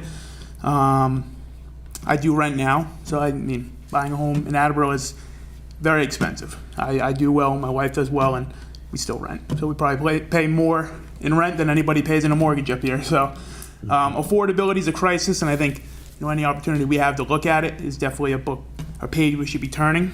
My one concern would be if it is rented illegally, touching on what Councilor Conti said, what are the ramifications for that? As in, if you have a tenant in the unit, what is, how do they play out as far as an eviction goes? If the city's finding the homeowner for an illegally rented unit, and we now have somebody or a family in there renting this, going through an eviction process, that's the only thing that I would be concerned about. Obviously, I can't ask those questions, but that was the one thing that I would point out. Other than that, I think it's a great measure and a step in the right direction, and hopefully you support it. Any questions for the speaker? Thank you, Nick. Thank you. Do we have anyone else to speak in favor? Anyone else to speak in favor? Anyone to speak against? So, please to the podium with your name and address for the record, please. Good evening, Mr. President, members of the council. For the record, my name is Peter Clark. I'm a resident of 97 Brownell Street. Members of the council, I speak in opposition to this particular ordinance as drafted because, similar to what Mr. DeVerns stated, it doesn't go far enough. And I think the ordinance as drafted has a lot of flaws to it. Understand my view of this comes from my experience. So one, for those that know, many of you know me, but for those who don't, I've been an attorney for almost 25 years. My practice is both real estate and elder law. So I deal with a lot of seniors that are facing both affordability and the need for either smaller housing or smaller housing or things that might be more appropriate to their needs. I also deal with a lot of the mass health issues and that seniors face. I'm a licensed builder. I've done what I believe 9 single-family houses and duplexes in the city over the last 20 years. I call it the hobby that keeps me in trouble. But I also have built in Norton and Mansfield and some of the other area communities. And most recently, I've started a new business, massadu.com, because I'm actually doing consulting in other cities and towns in the Commonwealth that have very progressive accessory dwelling unit ordinances and bylaws, which I would encourage Attleboro to have. Massachusetts is on the cusp of this. There's legislation pending on Beacon Hill as part of the economic development bill that would make ADUs a matter of right across the state. And we have an opportunity to get ahead of the bus on that, and to really come up with a good ordinance for the city. So when I say that I speak in opposition to this, what my real goal in opposing it is for you to go back and charge the planning board, ask the planning board, ask Mr. Arasian to sit down and do a comprehensive rewrite or redrafting of this ordinance. Just pointing out some of Virginia, your council administrative assistant, was nice enough to forward me a copy of the ordinance that's pending before you. A couple of the flaws that just jump out to me is major red flags. One, I understand that this really is not an ADU ordinance whatsoever. This is an in-law apartment ordinance, and Gary tries to couch it with a new creative name, but it's an in-law apartments in existing single-family houses. Add-on, whatever. It should apply, maybe by special permit, but it should apply in the general residence districts as well. Because when right now in the general residence districts, the only opportunity would be to have a 2-family. Well, you may have a family that doesn't want to have a full-fledged 2-family house. They may want to have an in-law. So this actually precludes the ability of, say, a family that needs an in-law or needs an accessory situation, precludes them from having that if they live in the general residence district. So I believe that whatever the council and the planning board do adopt should apply citywide in all residential districts, not just in the single-family districts. 2, I'm a little bit concerned about the ownership. I'm sorry. Well, I'll cover the ownership issues. Having this situation where it is that it has to be in single ownership. Well, that's going to run into problems for seniors, for the elderly that are trying to do creative spend downs for mass health purposes in the event that I do a lot of nursing home application work in the event that they need a nursing home application in the future. Because we actually, when we're trying to move assets around, we actually have to have them buy a life estate interest, for an appraised interest in, say, their son or daughter's home. So having it in single ownership is going to really defeat the ability of families to be able to take advantage of some of the creative strategies that, as elder law attorneys, we use to help people. Also within the, the single family rules, the idea of having, common utilities. Well, that doesn't, as many of you know, trash is one of my big things here in the city. But, if you have, say, 4 adults, two parents and, say, son and his wife or whatever, and you're asking them to deal with, 1 30-gallon trash can, that's not fair. So, that in this ordinance as drafted, I think is problematic. There's just, I could go on and on and on, and I'm not going to do that tonight, but I would really encourage, I'll answer any questions that you might have, but I would really encourage there've been a lot of great comments made on the affordability aspect. I don't know if the planning board or the planning staff has considered the elder law aspects of this.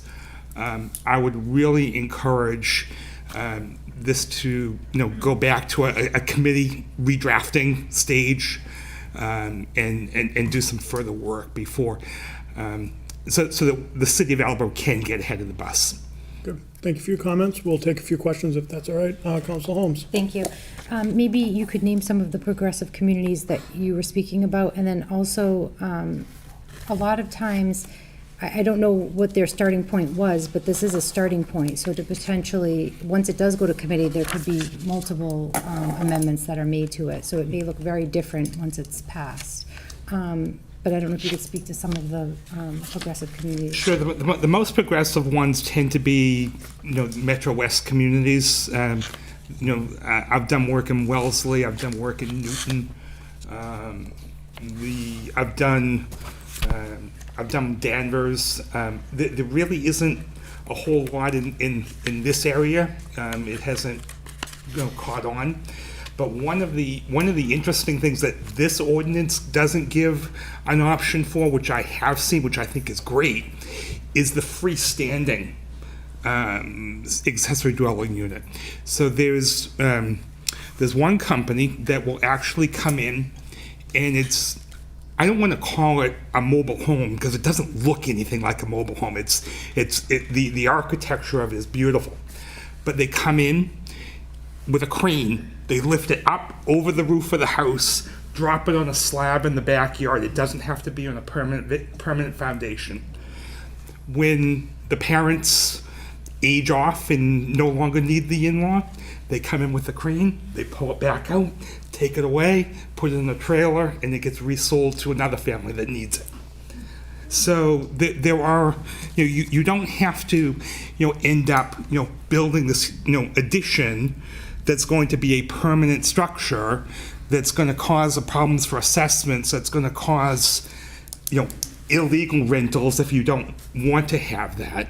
So there are other options and other things that can be done that aren't covered by this ordinance. Councilor Angelo. Thank you, President Delicio. With President Delicio's permission, would it be okay if Mr. Clark had put some of this information together for the council? Yeah, no, I think that'd always be fine, and you can send that through Virginia. She can get it out to us, yeah. Yeah, well, I appreciate it. I think you get some great ideas, and I love where Bill and Gary are going with all this and everything, and I think you have some great ideas that would be worth it to look into it a little further. Okay, great. Additional questions? Thank you very much. Thanks for coming out. Do we have anyone else to speak against? Anyone else to speak against? Anyone to speak neither for nor against? Anyone to speak neither for nor against? Councilor Holmes, do you see any reason to keep this public hearing open? I do not. I declare that public hearing closed, and Madam Clerk, if you could go on to a reading of the final public hearing of the evening, please. Certainly. Thank you. Public hearing regarding the request from National Grid of Brockton, Mass. to construct a line of underground electric conduits, including the necessary sustaining and protecting fixtures under and across public ways at 27-39 South Main Street. This is for a new commercial service for a new constructed multi-residential building. Thank you. Do we have anyone to speak in favor?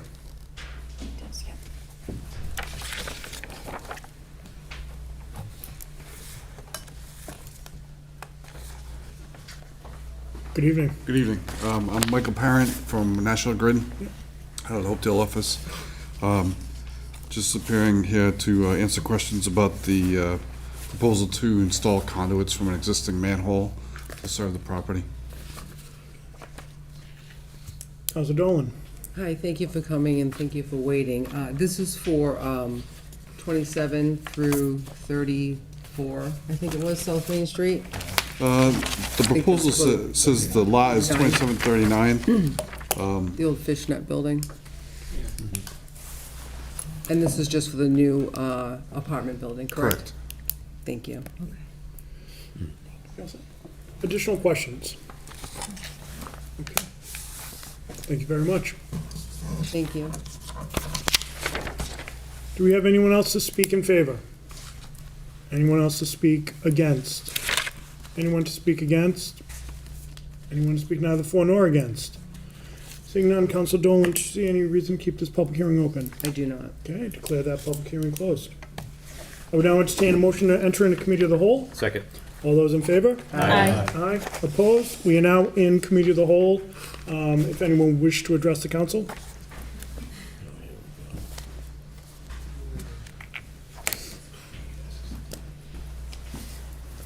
Hi, good evening. My name is Marcia Sweeney. I live at 13th Street, Apartment 9. I have a resolution that I'm bringing forward for you to consider. If I could just pass this around.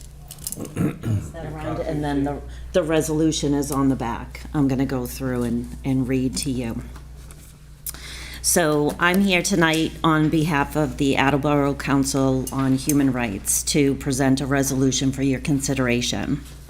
Recently, members of our community brought to our attention that violent, racist, and anti-Semitic graffiti was discovered on children's playground equipment at the Balfour Riverwalk Park. Included in the vandalism were images of swastikas and language invoking white nationalist hate groups, calls for violence against members of the Jewish faith, and racial slurs. Given the intensity of these statements, a growing rise in racist, anti-Semitic, and white nationalist rhetoric nationwide, and the City of Attleboro's commitment to foster a welcoming community for all people, we recommend unequivocally condemning this incident and more broadly condemning intolerance of the differences that make the City of Attleboro a great place to live. Attached for your consideration is a resolution condemning and denouncing hate speech, discrimination, harassment, and intimidation against all people.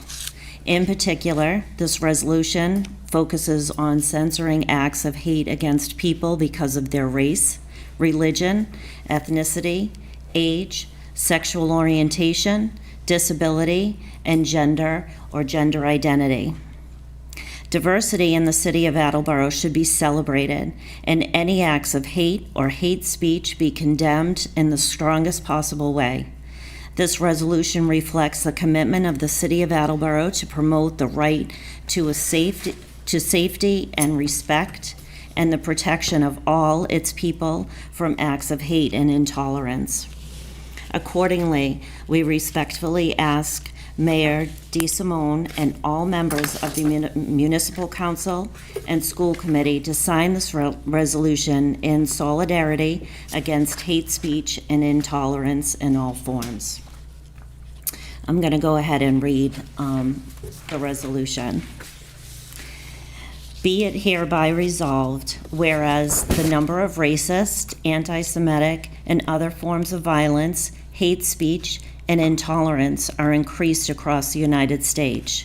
And whereas a recent report from the Anti-Defamation League found that between 2021 and 2022, Massachusetts had more white supremacist incidents than in any state except Texas, and that hate crimes in the Commonwealth increased by 33% during the same period. And whereas violent, racist, and anti-Semitic graffiti was recently found written on playground equipment at Balfour Riverwalk Park. And whereas the City of Attleboro denounces all acts of intolerance, violence, and hate against people because of their race, religion, ethnicity, age, sexual orientation, disability, gender, or gender identity.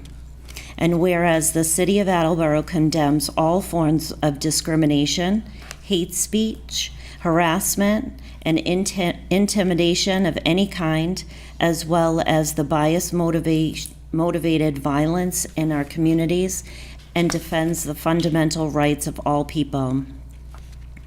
And whereas we recognize and celebrate the diversity of our community by regarding all individuals as possessing inherent value and deserving of courtesy, respect, empathy, and thoughtful consideration in all interactions of its residents. And now, therefore, be it resolved by the Honorable Mayor DeSimone and esteemed members of the Municipal Council and School Committee of the City of Attleboro that the City of Attleboro is a community of peace, respect, and goodwill, and that we, the undersigned, stand united in our resolve to end hate, racism, anti-Semitist, and discrimination in all forms. We thank you for your consideration.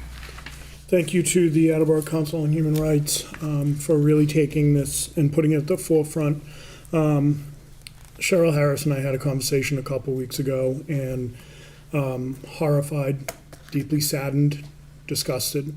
I don't mean to speak for the council, but I think that we would gladly sign this. I know I will for sure. This isn't what Attleboro represents. This isn't what we want Attleboro to represent, the hate speech. We want to stand together. I appreciate the collaboration between the Council on Human Rights, the mayor, the school committee, and this council. So additional questions, comments? Okay, thank you, and keep up the great work. This is really important work. Thank you very much. Thank you. Do we have anyone else who would like to bring any business before the municipal council? Hi, my name is Patricia Belfield. I've lived in Attleboro for about 8 years now. I live at 108 Newport Avenue, Attleboro, of course. So good evening, Chairman, as well as Council. The reason why I'm speaking today because I was actually at the park a couple of months ago when the graffiti was pointed out to me. Myself, as well as another staff member from the library, we received some red tape, so we start putting the tape over the words. They were words like the N-word, KKK, squat, just language that shouldn't be in a playground anywhere, let alone with a child. I just want to say that I don't believe that this is an isolated incident and that a lot of this is going around in Attleboro. And I know we say, it hasn't gotten to us, but I think I'm here to say that I believe it has. And I'm asking if we can go further by creating a committee, like a subcommittee, where we can have ongoing dialogue about this situation and not brush this under the rug before it becomes something more serious. I think we should also look at professionals to come in, people who have dealt with this in their community as well. And that's pretty much all I have to say on the matter if anyone has any questions. Thank you. Seeing no questions, thank you. All right, thank you. Thank you. Do we have anyone else who would like to address the council?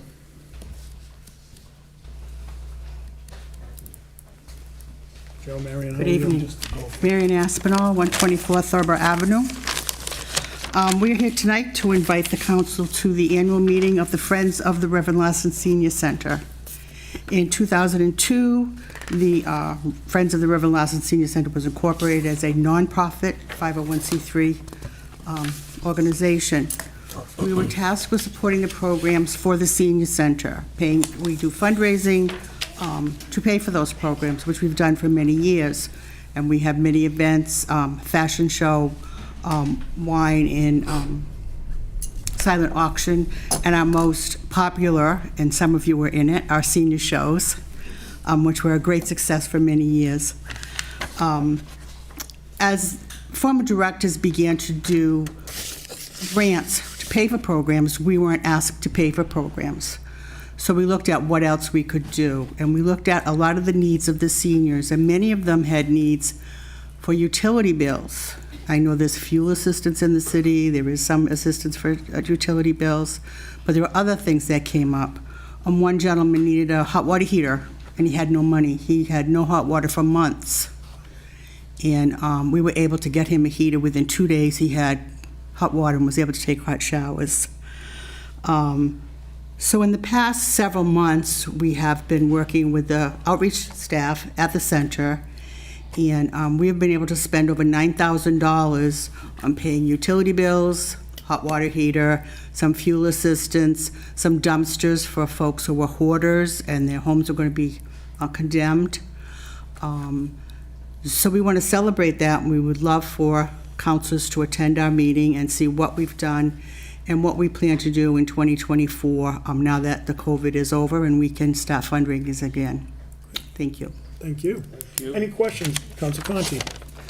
St. Ms. Aspinall, how long have you been associated with the Friends of the Reverend Lawson Senior Center? 25 years. 25 years. Yeah. Thank you. Yeah. Thank you, Mr. President. Of course. Thank you. I thank you for your participation in our shows. Well, I was going to say, we bring those bad libraries back. All it takes is a little ham. That's right. Yeah. The stars. There was a lot of them. Thank You you. had a lot of fun, Marion. Nice to see you. Thank you. Do we have anyone else who would like to address the council?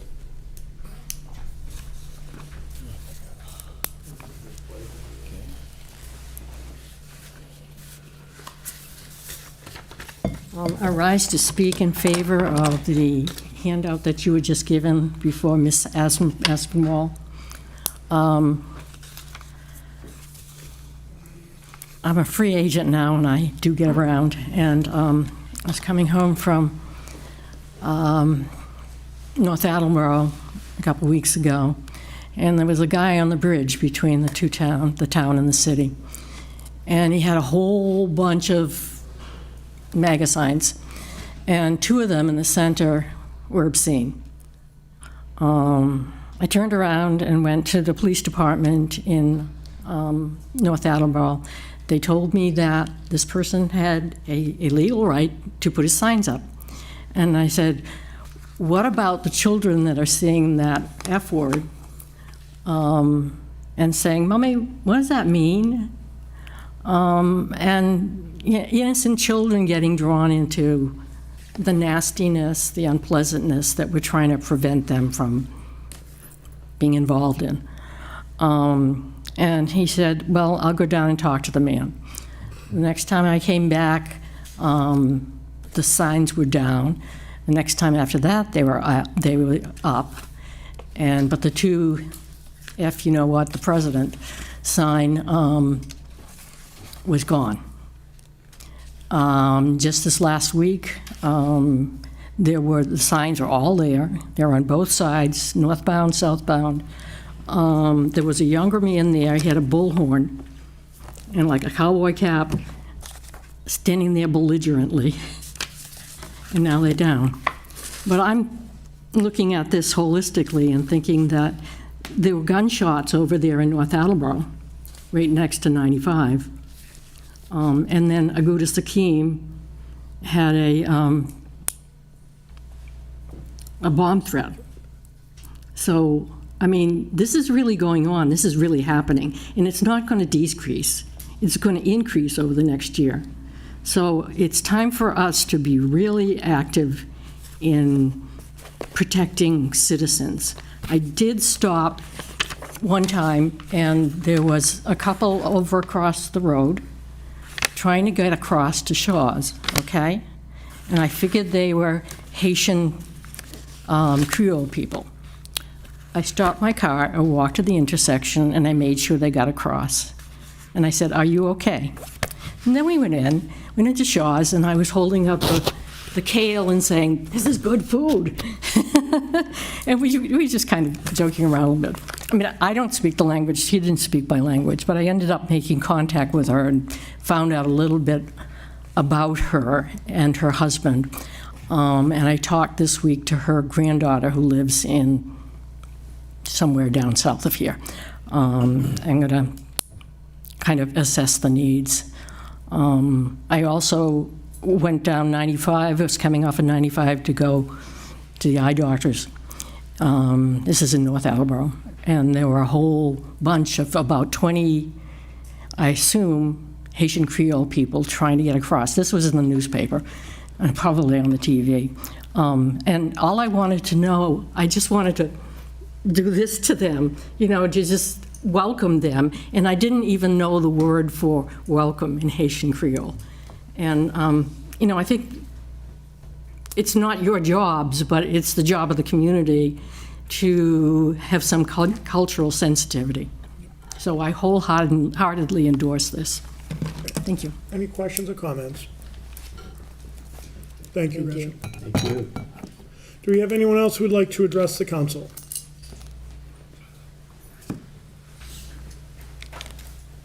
Cheryl Harris, 14 Greenwich Street, Attleboro. I just wanted to stand in support of the resolution that the Council of Human Rights is presenting.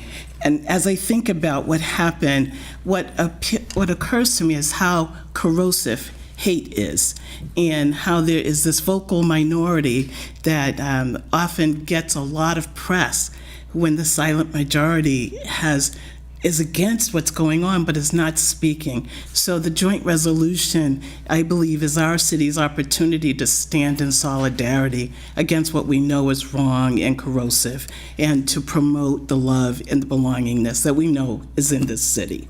So I urge and hope that every councilor here will sign it. We were at the school committee last night, and they unanimously agreed to sign it. Chief Hegney has agreed to sign it. And I think it sends a message about the culture of our city and how we do embrace all. We don't just tolerate people, we celebrate the diversity. So. Okay. Thank you, Cheryl. Thank you, Cheryl, and thank you for all your hard work. Anyone else wish to address the council? I just wanted to say that we also am a member of Murray Church, and we are here to support what the council did, and we really hope that you guys will sign this, and we're really here to help the community. We're here to help you guys in any way, and I just wanted to make you know that Murray Church is supporting them. Excellent, thank you. Name and address, We just need your name and address for the record, I'm sorry.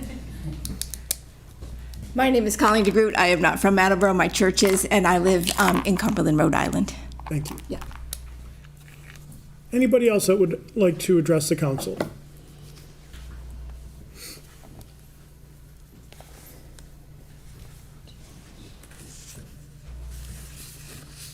Good evening. I'm Melissa Martin, 1283 Park Street. Here also to support the resolution of the council on behalf of the Reverend Dr. Martin Luther King Memorial Committee of Greater Attleboro. I also would absolutely agree, as I'm very thankful to the council for all of the hard work that obviously went into the resolution, but I agree with several of the folks who've also said that resolutions are wonderful, but perhaps we need an advisory council to make recommendations as to the response to these types of things. Can I get your name and address again, please? Yep.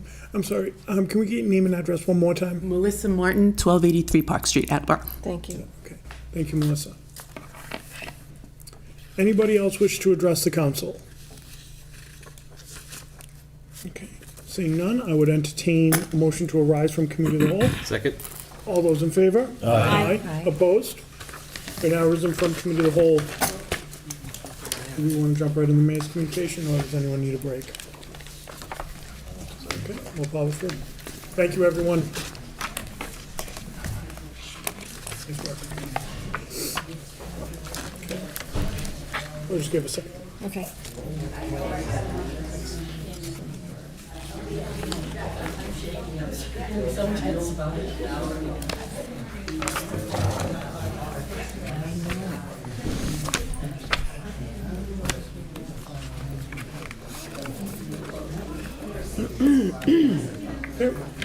We'll now go into reading of the mayor's communication. Madam Clerk. Thank you. October 17th, 2023. Dear municipal councilors, I respectfully submit for confirmation by your honorable body the appointment of Braden LaPrade to fill an unexpired term on the Youth Commission. Sorry, folks, the noise is carrying back. Thank you. Term to expire February 2025. Supporting documents provided. Just Personnel, Veterans, Human Services, please. Thank you.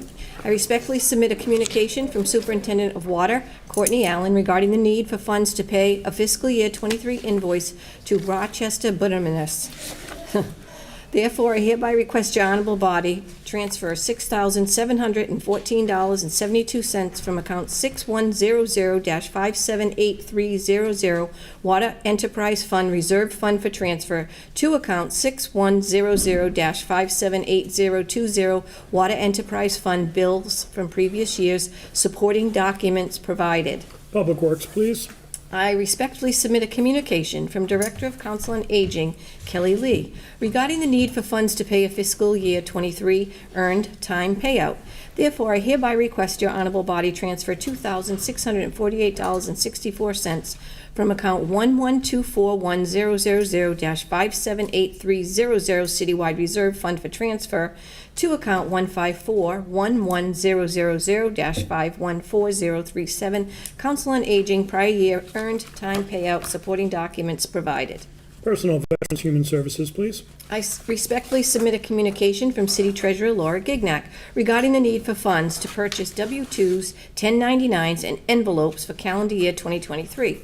Therefore, I hereby request your honorable body transfer $312.32 from account 1145100-530107 Treasurer's Banking Services to account 1145100-558010 Treasurer Data Processing Supplies. Copies in your packet. Finance Committee, please. I respectfully submit a communication from Police Chief Kyle P. Hagney regarding the receipt of $14,960 from the fiscal year 23 Edward Byrne Memorial Justice Assistant Grant through the New Bedford Police Department and the U.S. Department of Justice. No match is required by the City of Attleboro, and funds must be expended no later than September 30th, 2026. In accordance with Chapter 1, Section 12 of the revised ordinances of the City of Attleboro, I hereby request your honorable body to accept this grant and approve expending of such funds and any future grant amendments by the Attleboro Police Department, supporting documents provided. Public Safety and Emergency Management, please. I respectfully submit communication from Superintendent of Water, Courtney Allen, regarding the need for funds to pay a fiscal year 23 invoice, to New England Testing Laboratory, Inc. Therefore, I hereby request your honorable body transfer $57 from account 6100-578300 Water Enterprise Fund Reserve Fund for transfer to account 6100-578020 Water Enterprise Fund bills from previous years, supporting documents provided. Public Works Committee, please. In accordance to Section 5-8 lease purchase agreement of the revised ordinances of the City of Attleboro, I hereby request your honorable body to approve a 36-month lease agreement between Quadient and the City of Attleboro for 1 year VersaFeeder for the folding machine, supporting documents provided. That'll be City Property and Claims, please. Thank you. I respectfully submit a communication from Director of Budget and Administration Mason Lord regarding the Bristol County Agricultural High School debt service for fiscal year 24. The assessment total for fiscal year 2024 came in higher than what was budgeted for in the fiscal year 24 budget. The amount budgeted was $107,000, and an additional $6,613.54 will be needed to make the final payment before the March 1st deadline. Therefore, I hereby request your honorable body transfer $6,613.54 from account 1124100-578300 Citywide Reserve Fund for transfer to account 1301000-562200 Education Bristol Agricultural High School Debt Assessment, supporting documents provided. Finance Committee, please.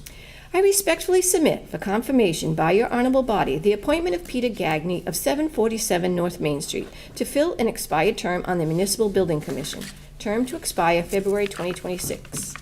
Supporting documents provided. Personnel, Veterans, Human Services, please. I respectfully submit for confirmation by your honorable body the appointment of Sierra Cardy, 27 Olive Street, to fill an expired term on the Cultural Council, term to expire February 2026, supporting documents provided.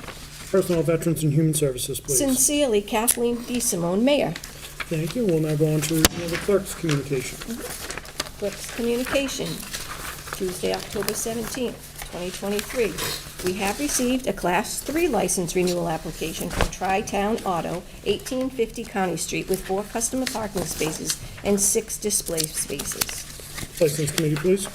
We have received a Class 2 license renewal application from Tri-Town Auto Sales, 1850 County Street, with 4 customer parking spaces and 6 display spaces. License Committee, please. We have received a Class 1 license renewal application from Just Trailers, Inc., 1863 County Street, with 12 customer parking spaces and 7 display spaces. License Committee, please. We have received a Class 1 license renewal application from Courtesy Auto Group, Inc., doing business as Courtesy Kia Mitsubishi, 11 and 16 Scott Street, with 34 customer parking spaces and 172 display.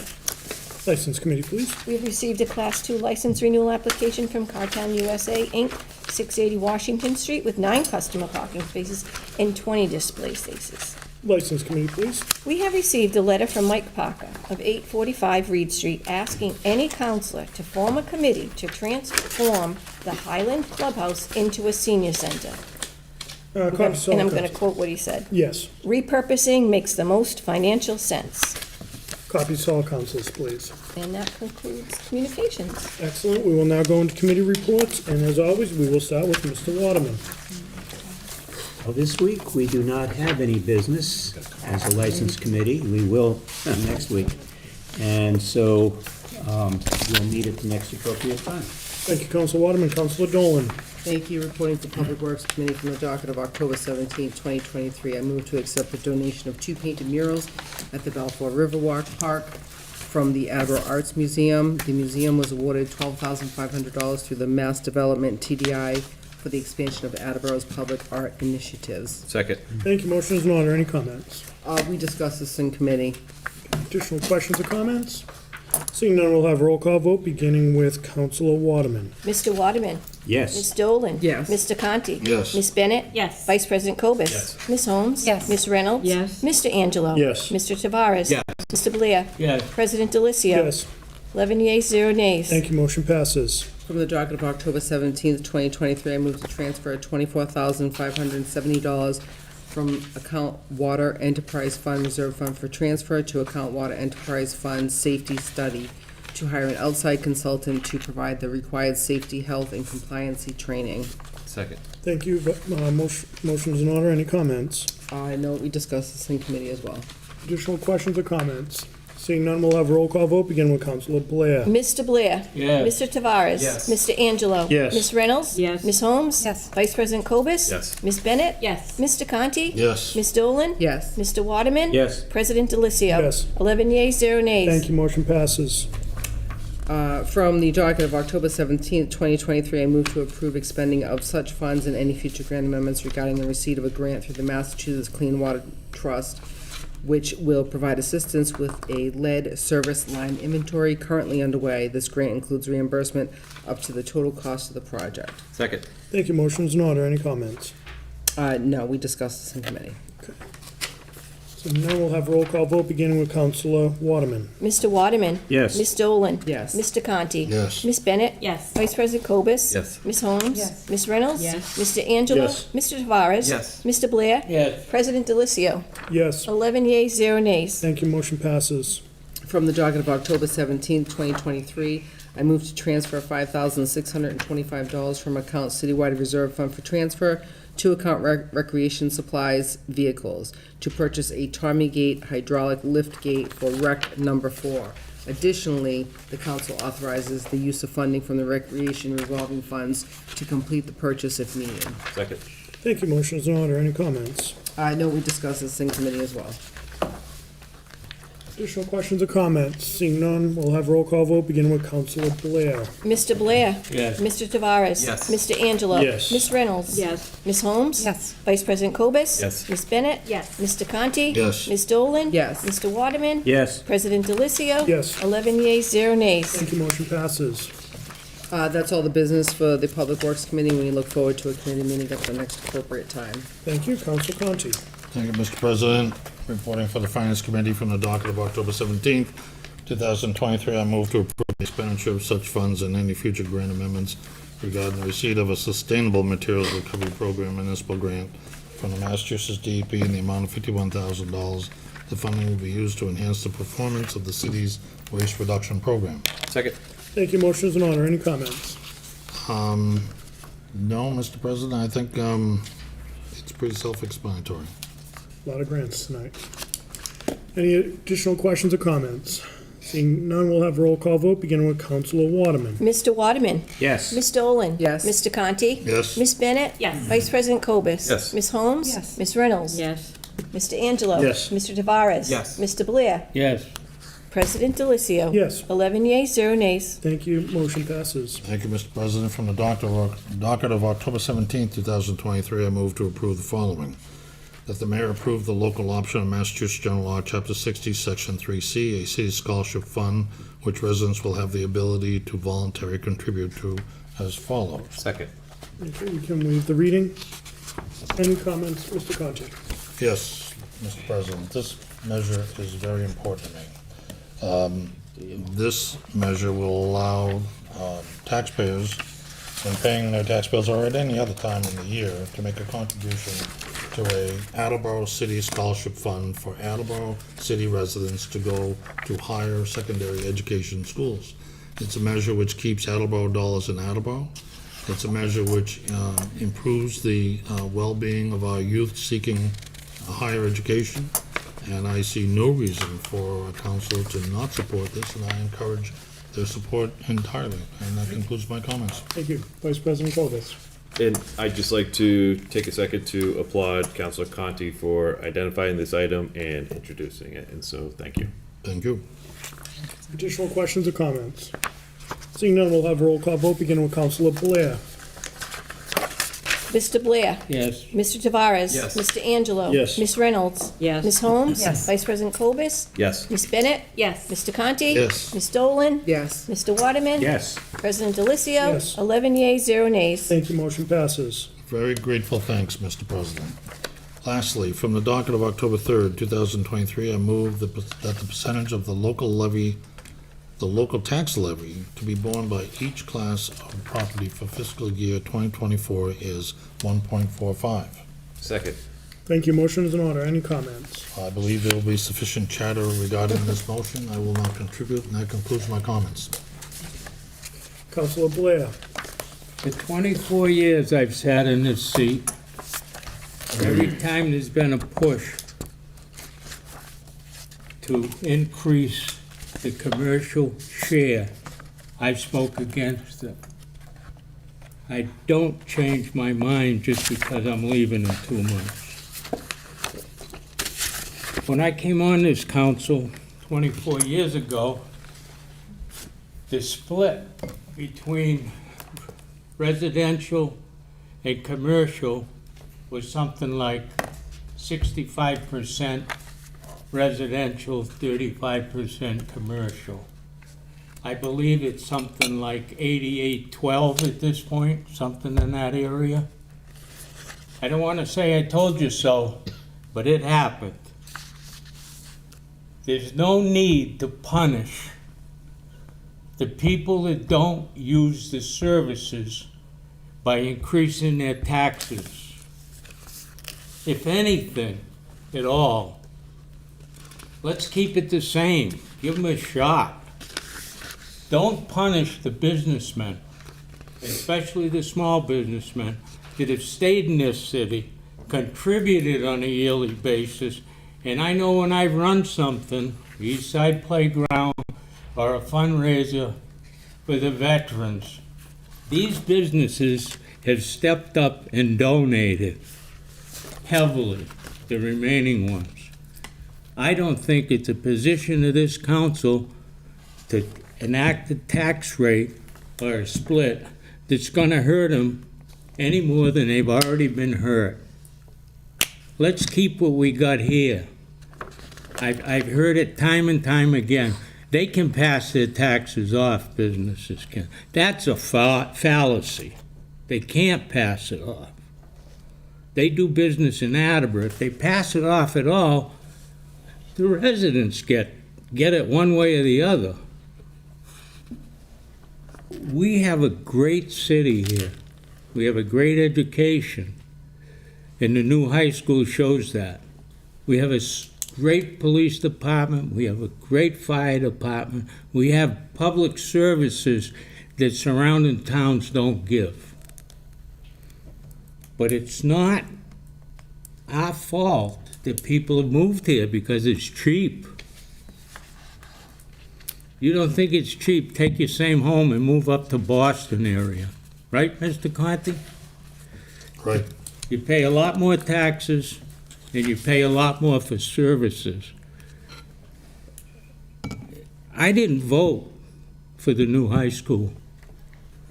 I voted for the financing, but I didn't really think it was necessary to have that kind of campus. There's a lot of money spent, beautiful facility, but we didn't take into consideration, we're gonna pay for it. And the people that are willing to pay for it, they're not people from Attleboro. They've moved in, they like the community, they like what they get, and they don't care what the taxes are. So it's a no-win situation on either side, but you can't burden 12% of the taxpayers with an increase in the distance between the two rates. I don't like it, but I know we'll never get it cut, not with this group sitting here, not an election year. But I would just stay with the rate. My preference is the rate we have now, not to further burden businesses. Counselor, are you suggesting an amendment to say from 1.45 to 1.38? Yes, I would, Mr. President. Is there a second? Second. I know, I'm glad I'm getting out in December. I really am. Any discussion on the 1.38? Okay, seeing none, we'll have a roll call vote, beginning with Council Waterman. Waterman. Mr. Waterman. No. Ms. Dolan. No. Mr. Conti. No. Ms. Bennett. No. Vice President Cobus. No. Ms. Holmes. No. Ms. Reynolds. No. Mr. Angelo. No. Mr. Tavares. Yes. Mr. Blair. Yes. President Delicio. Yes. 3 yeas, 8 nays. Motion fails. Do we have any, Council Dolan? I'd like to put an amendment for 142, please. Is there a second? Second. For what? I'm going to amend it for 142. 1.42. And seconded by Council Holmes. Okay, and the floor is yours, Council Dolan. I understand a lot of what Council Blair stated, and, it's not to punish any small business. And as, we've discussed previously, that most small businesses in the city don't own the building. So if we were to give the building owner a break on their real estate taxes, chances are they're not gonna pass that along to the people that rent from them. And then when you look at the top 10 companies of taxpayers, that's who's gonna benefit. Mass Electric, New England Power, Bristol Place Investments, which is the shopping centers, which is, we have 4 shopping centers listed here. So, you know, I'm not interested in giving a break to the largest corporations, the largest taxpayers in the city. So with that being said, I think I'd like to go to 142. Additional discussion, Council Reynolds. So I just assume, and I'm going to ask, first of all, if everybody received some of the information that came via email today through the council, and I'd ask you all to look at page 5 before we go to 1.42. And if you look to see where Attleboro is at the 1.38, which is where we are right now, and I offered up a 1.45, it's so not out of reason if you look at Fairhaven, Acushnet, Swansea, Somerset, and Freetown, which quite a few of them actually have a maximum SIP allowed of 1.75. If you look at the last two to the right columns. And you can see that Fairhaven actually is at 1.75, that Acushnet, out of its 1.5, is 1.35. Swansea has a 1.5 maximum. It's at 1.48. Somerset has a 1.75. It's at 1.740. Freetown, 1.75, and it's at 1.595. And every one of them has an income per capita that is very similar to Attleboro's, which is $34,583. And every other one of those is in the $32,000 to $39,000 range as far as per capita income. So I go back to saying that we are pricing people out of their homes with taxes. There's no other way to put it. I mean, we're talking about how we can help people even possibly rent out a portion of their home. Because this is why. The average person, family, makes $34,583. It's just ridiculous. So 1.38 puts us, in the middle if you go all the way down to the other cities and towns, which make more money on average than anybody here in Attleboro. Even Leominster, which makes $29,996, is at 1.0. That's the lowest. And Leominster, that's their average per income. So I don't think 1.5 is out of reason, and for that reason, I'm saying it should be left at 1.45. And that's my course of action. Thank you. Vice President Kobus. Thank you. I will move forward and support this. Since you brought up the presentation that was sent out, I'll walk through and talk a little bit about this. I will support the 1.42. And I'll move forward with that afterwards. I do think I will support the 1.42. One of the things that I'd like to mention in here, and I'll go through a couple things if you'll give me a brief Good minute. information, so I think it's warranted. So a couple things on here. If we what page, Vice President? I'm sorry, on page 3. So the policy that we've been following over the last 6 years, roughly, in that Councilor Dolan and I, and Councilor Holmes and Councilor Reynolds, that we've sort of been pushing for, is to try to follow, to try to optimize for predictability. And what that is we try. Proposition 2.5 says that the levy increases by 2.5% each year plus new growth, and so and then plus the debt exclusion.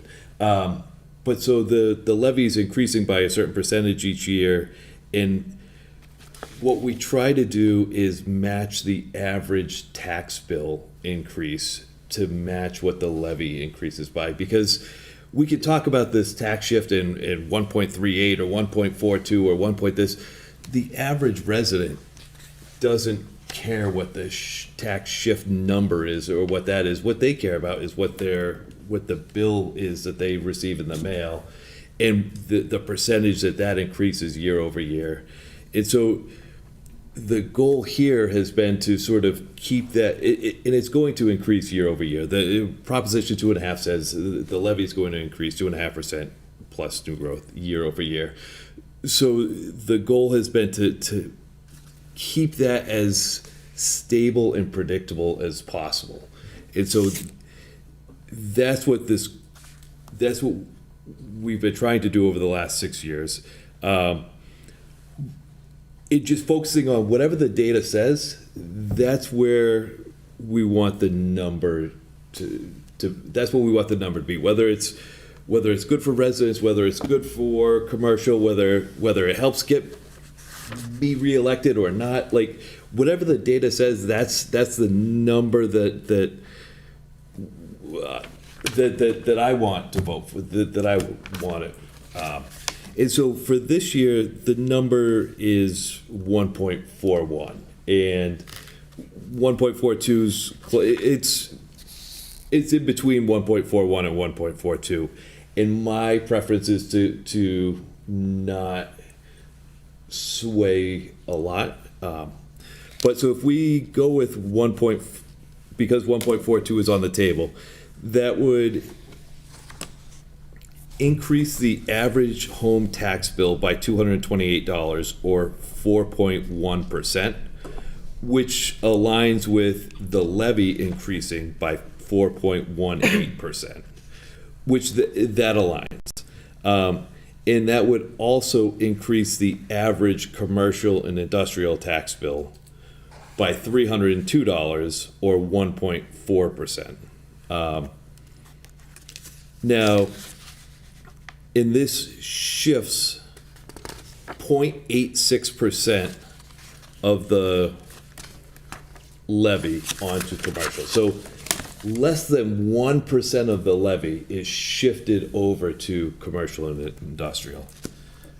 So let's move on to a couple pages forward. And we'll jump all the way forward to page 7. In this page, one of the things that I wanted to look at was over the last, say, 6 years where we've been trying to optimize for this predictability. I want to look at some of the other communities around to see if we've been stable compared to what other communities have seen as far as their tax bills. And so pulled the data from Mass DOR, plotted it, and that's what you see with the graphs on the right here. And so the first one there is Attleboro compared to New Bedford. The blue line is Attleboro, the yellow line is New Bedford, and the last few years are on the right there. And the thing in the hypothesis in my head was if the policy is working, Attleboro would show a more consistent tax rate, or the tax increase tax increase relative to communities without such a framework. Basically, the line we see should be relatively should be less jagged compared to the other communities. And so if you look, the blue line on each of those graphs is less jagged there on the right since we've been doing this. And actually even before, because the council before us was keeping things fairly stable. So I do think that's incredibly positive. And especially positive considering that over the last 2 years, we've seen 11% residential the assessed value of residential homes has increased by 11% over the last 2 years, each year. And we've had the debt exclusion added on. So like, in theory, over the last few years, things should have been incredibly unstable, and they haven't been. So that's pretty positive. And if you move to the next page, page 8 there, one thing that's concerning, and this is to Councilor Blair's point, you're not wrong that the percentage that's being paid by residents or that's being covered by residents is increasing, and the commercial and industrial portion is decreasing. It's actually, if you look on page 8, there's the commercial, the industrial, and the personal property portion. The personal property portion is the light blue portion at the very top, and that portion is actually getting larger. That portion is concerning because that's not a long-term, that doesn't indicate that there's businesses coming in. I mean, it's still coming out of the commercial and industrial piece of the pie, but that's not sort of a long-term piece that's indicating that there's new businesses coming to Attleboro. That's from the cell tower reevaluation or reinspection. That's from the utilities and all of that. So the portion of the pie being covered by commercial and industrial is actually decreasing. But in talking to the assessor, she believes that the personal property will likely be sustained at that rate for a while. But it is a concern that it's decreasing. But it's the home values are just increasing so rapidly in the community. It's the reality that we live in. If you go to the next page, you can see, you can really see recently that, I mean, this green area, that's new growth over the last, what was it, 10 years? It's all on the residential side. And then especially over the last 5 years, it's residential and personal property. There's very little in commercial and industrial.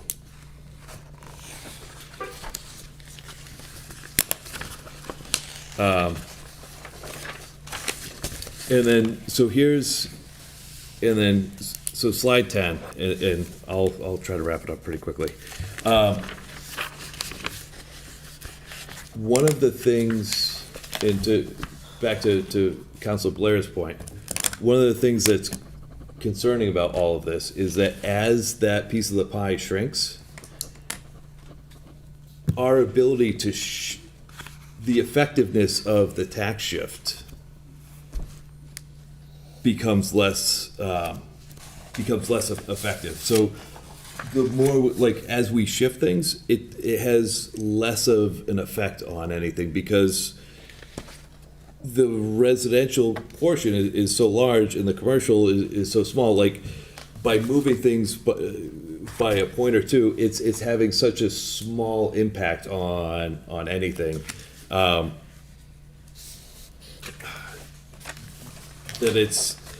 it's almost not worth it, which is, in my opinion, why when you see communities like all those communities that are up in the 1.75 range, I would assume that as they start rising to that, it'd be interesting to look at those to see how quickly they hit that 1.75 once they start moving towards that.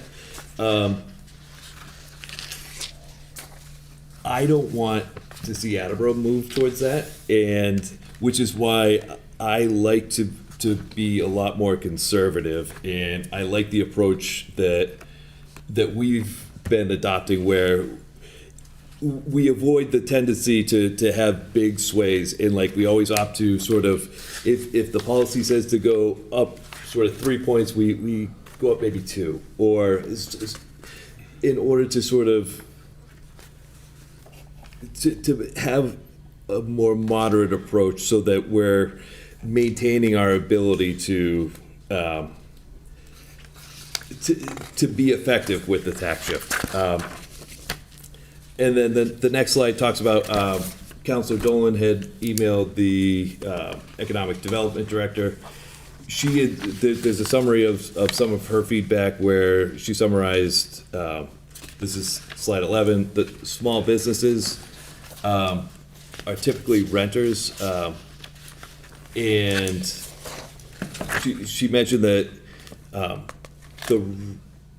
they're typically renters and they're indirectly affected by the property taxes. So there's no known instances of small businesses leaving due to tax rates. But one of the things she hears a lot is complaints of the high rents in the city. So although this isn't a direct concern, the high rents in the city is a concern to small businesses, and so this does affect small businesses within the city, although indirectly. And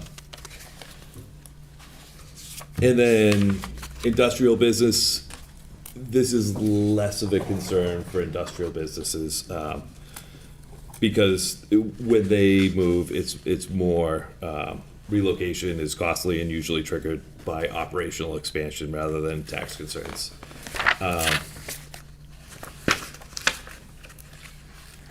Yeah, and so those were the things that I had. So based on all of that, I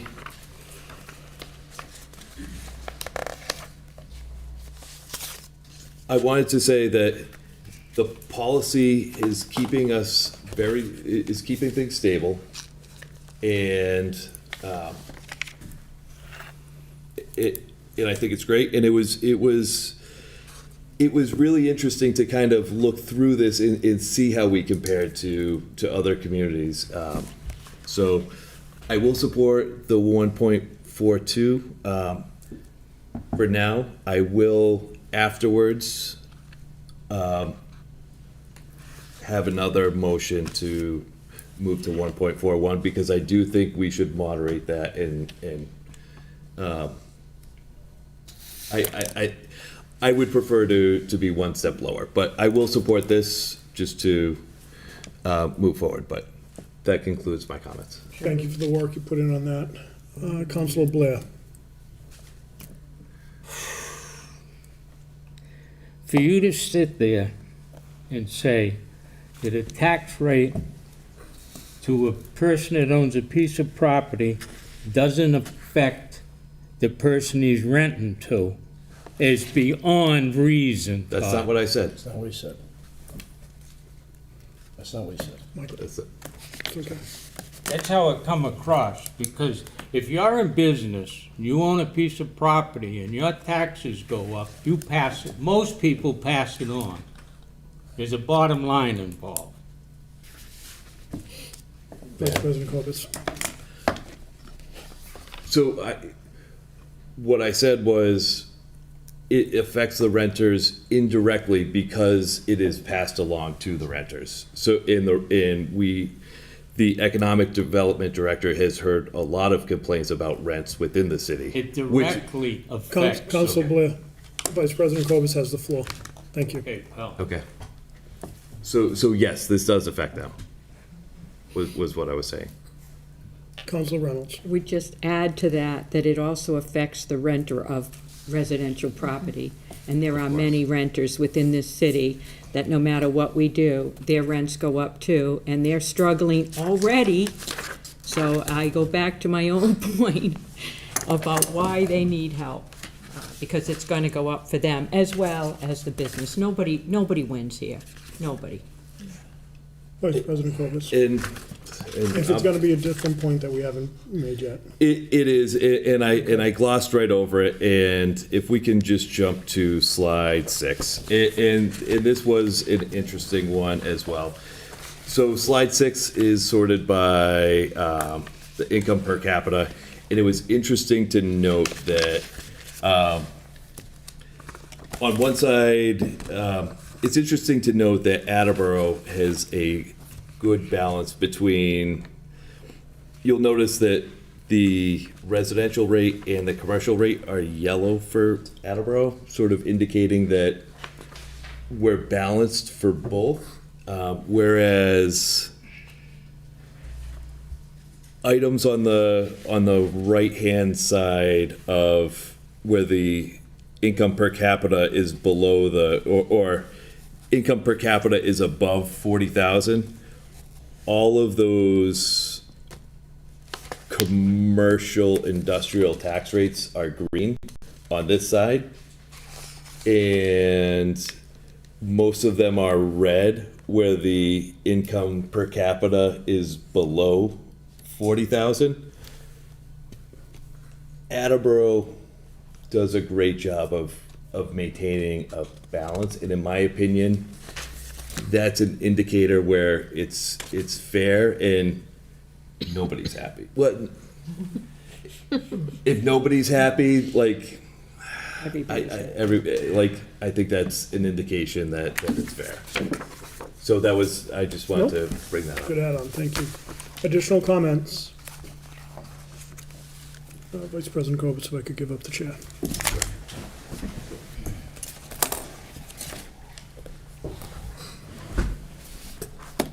President Delicio. Thank you. This is by far the most complicated and most divisive debate that we take every single year. No one wants to raise taxes. I'm a low tax, minimal government kind of guy. When we look at what we're doing here, there's another part of the story we're not talking about, and that's we're running out of room. We keep pushing and pushing.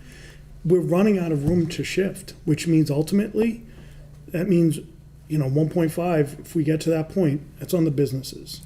DOR has said, and I'll look at my colleague over here to keep me honest, a dual tax split is unfair. It's not the way we should be doing these things. However, this is where we're at. And I think Council Reynolds and someone else had said it too. We're in a lose-lose. We are 100% in a lose-lose situation right now. We have to do whatever it is that we feel is in the best interest of the taxpayer, not just now, but in the next several years as well. I think this is where we have to really look. I appreciate the work Vice President Kobus did in that steady Eddie approach.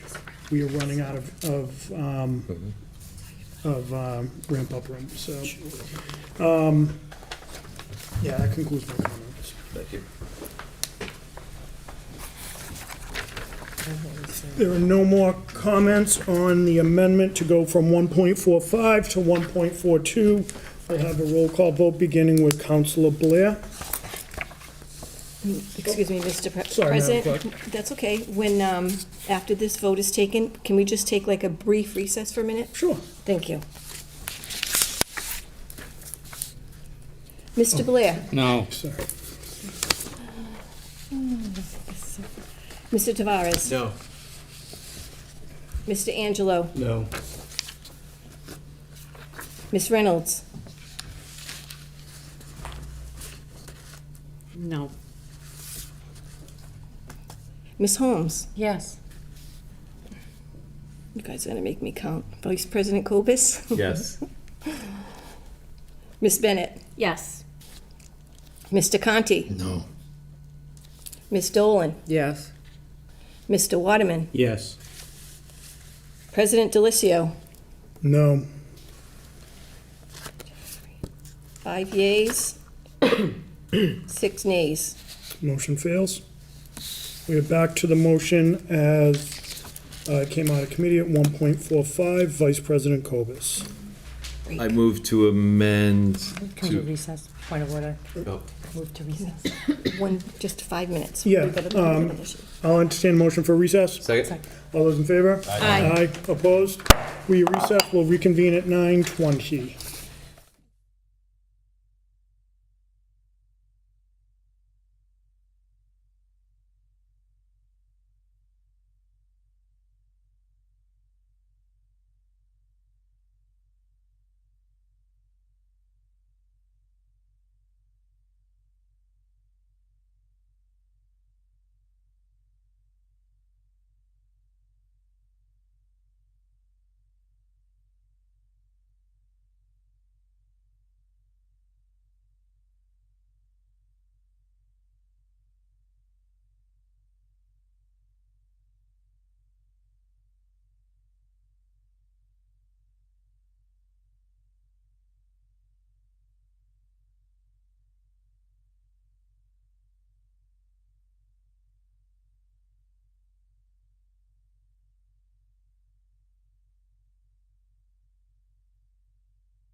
I would like to call this meeting of the Municipal Council back to order at 9:18. The technicality which was brought to our attention, there a vote that was taken out of order, that we need to have this vote prior to voting on the actual tax rate. So, Vice President Kovas, I would ask for you to rescind your second. I rescind my second. Okay, thank you. We will now recognize Councilor Conti. Thank you, Mr. President. From the docket of October 3rd, 2023, with a public hearing that was held on October 3rd, 2023, I move to adopt a dual system of classification of real estate taxation. Second. Thank you. Motion's in order. Any comments? Yes, Mr. President. What this does is it allows the city to have one tax rate for the residential and a different tax rate for the commercial. And that concludes my comments. Do we have additional comments? Seeing none, we'll have a roll call vote, beginning with Councilor Waterman. Mr. Waterman? Yes. Ms. Dolan? Yes. Mr. Conti? Yes. Ms. Bennett? Yes. Vice President Cobus? Yes. Ms. Holmes? Yes. Ms. Reynolds? Yes. Mr. Angelo? Yes. Mr. Tavares? Yes. Mr. Blair? No. President Delicio? Yes. 10 yeas, 1 nay. Thank you. Thank you, Mr. President. Motion passes. Thank you. Thank you for your flexibility. From the docket of October 3rd, 2023, with a public hearing on October 3rd, 2023, I move that the percentage of the local tax levy to be borne by each class of property for fiscal year 2024 is 1.45. Second. Thank you. That motion is in order. Any comments? I have no comments. Okay. Open it up to the floor. I move to amend the tax shift to 1.41. Is there a second? Second. Thank you. Motion is in order. Any comments? This is the rate identified by the policy, so, and this keeps, we've had a long discussion about it, and so I encourage people to support it. Thank you. Council Holmes? Thank you. This is more of a procedural question. If somebody brings up 1.42 again, are we able to vote on that again? Yes. We can do it, yes. I'd have to look into that for sure. I don't know if we'd be able to. If that happens, I'd have to recess and find out for sure. I'm not sure Yeah. either. Yeah, you can. We did it in 2000 and I went don't- back for I how think many the rules times? and procedures say there has to be a waiting period, and that waiting period is 1 year from one motion, which expires to be taken up again on the council. Yeah, we'd have to look. So we voted this, remember that time? Doesn't mean we did it right. Yeah, Oh. and I think it it's. could have been amended up, the rule could have been changed. So if that comes up, I'd rather err on the side of caution. So, the motion on the floor currently is the 1.45 to the 1.41. Additional comments on that shift? Seeing none, we'll have a roll call vote, beginning with Councilor Waterman. Councilor Blair? Councilor Blair? Mr. Blair? Yes. Mr. Tavares? No. Mr. Angelo? No. Miss Reynolds? No. Miss Holmes? Yes.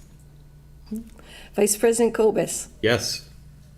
Miss Bennett? Yes. Mr. Conti? No. Miss Dolan? Yes.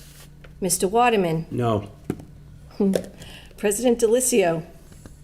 No.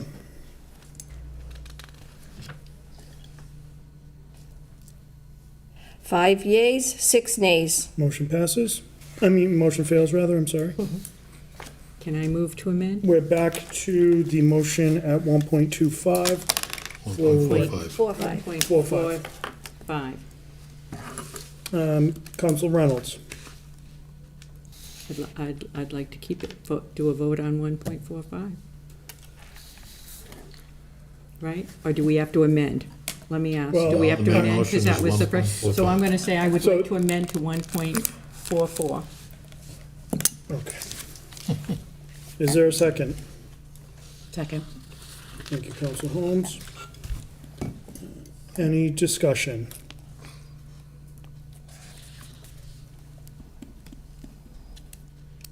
Seeing none, we'll have roll call vote, beginning with Councilor Waterman. Mr. Waterman? Yes. Miss Dolan? No. Mr. Conti? No. Miss Bennett? No. Vice President Cobus? No. Miss Holmes? Yes. Miss Reynolds? Yes. Mr. Angelo? Yes. Mr. Tavares? No. Mr. Blair? No. No. President Delicio? No. Sorry. First time I've had all 11 of you in a long time.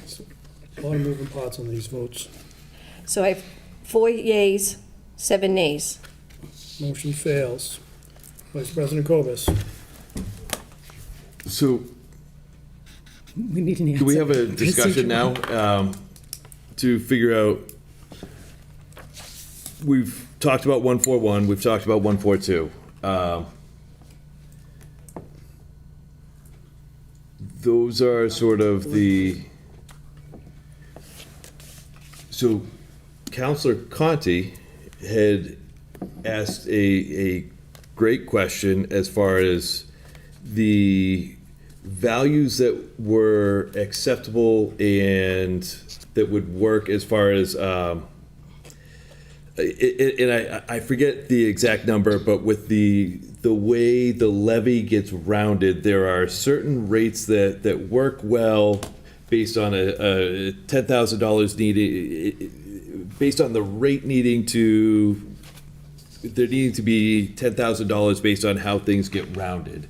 And the assessor sent out some data. 1.41 fits in well with that in the way things get rounded off as well. And if I may, can I hand the floor over to Councilor Conti to explain that a little bit more? Or is that Point of order. useful? Yes. Why would that be useful if we can't vote again? Well, so where I thought you were going was asking for a recess so we can check Robert's rules and we can check. Yeah, that's Can what we we check should do. Robert's rules? Yes. I understand motion for recess. Second. All those in favor? Aye. Aye. Opposed? We are in recess. So Councilor Covis.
I'd like to call this meeting of the Municipal Council back to order. So thank you all for your patience. When it comes down to this, the complications, it's convoluted. Understanding we had to review Robert's rules, we had to review our own rules and procedures, and there's nothing indicating that we cannot entertain a rate that's already been proposed. So far, we've had 1.38, 1.42, 1.41, 1.44, and that's where we've left it. Mr. Conti. Let's be clear that a motion that comes on the floor cannot be repeated. Well, a motion that comes on the floor that fails cannot be repeated for 1 year. But an amendment to a motion can be repeated as many times as you want. Correct. Thank you. So I move to amend to 1.43. Is there a second? Second. Okay, motion's in order. Any comments? No, I think we've said it all between us. Any comments? Seeing none, we'll have a roll call vote, begin with Councilor Blair. Correct. Mr. Blair? No. Mr. Tavares? No. Mr. Angelo? Yes. Ms. Reynolds? Yes. Ms. Holmes? Yes. Vice President Cobus? No. Ms. Bennett? No. Mr. Conti? No. Ms. Dolan? No. Mr. Waterman? Yes. President Delicio, I almost forgot you again. That's all right. Unforgettable. No. Thank you. 4 yeas, 7 nays. Motion fails. We're now back to the original motion of 1.45. I'll recognize Councilor Holmes. I have a motion to amend to 1.42. Is there a second? Second. The motion is in order. Any comments? Vote yes this time. Additional questions or comments? Excuse me, Mr. President, is that 1.42? 1.42. Thank you. Yep. And we'll have a roll call vote begin with Mr. Waterman. Mr. Waterman? Yes. Ms. Dolan? Yes.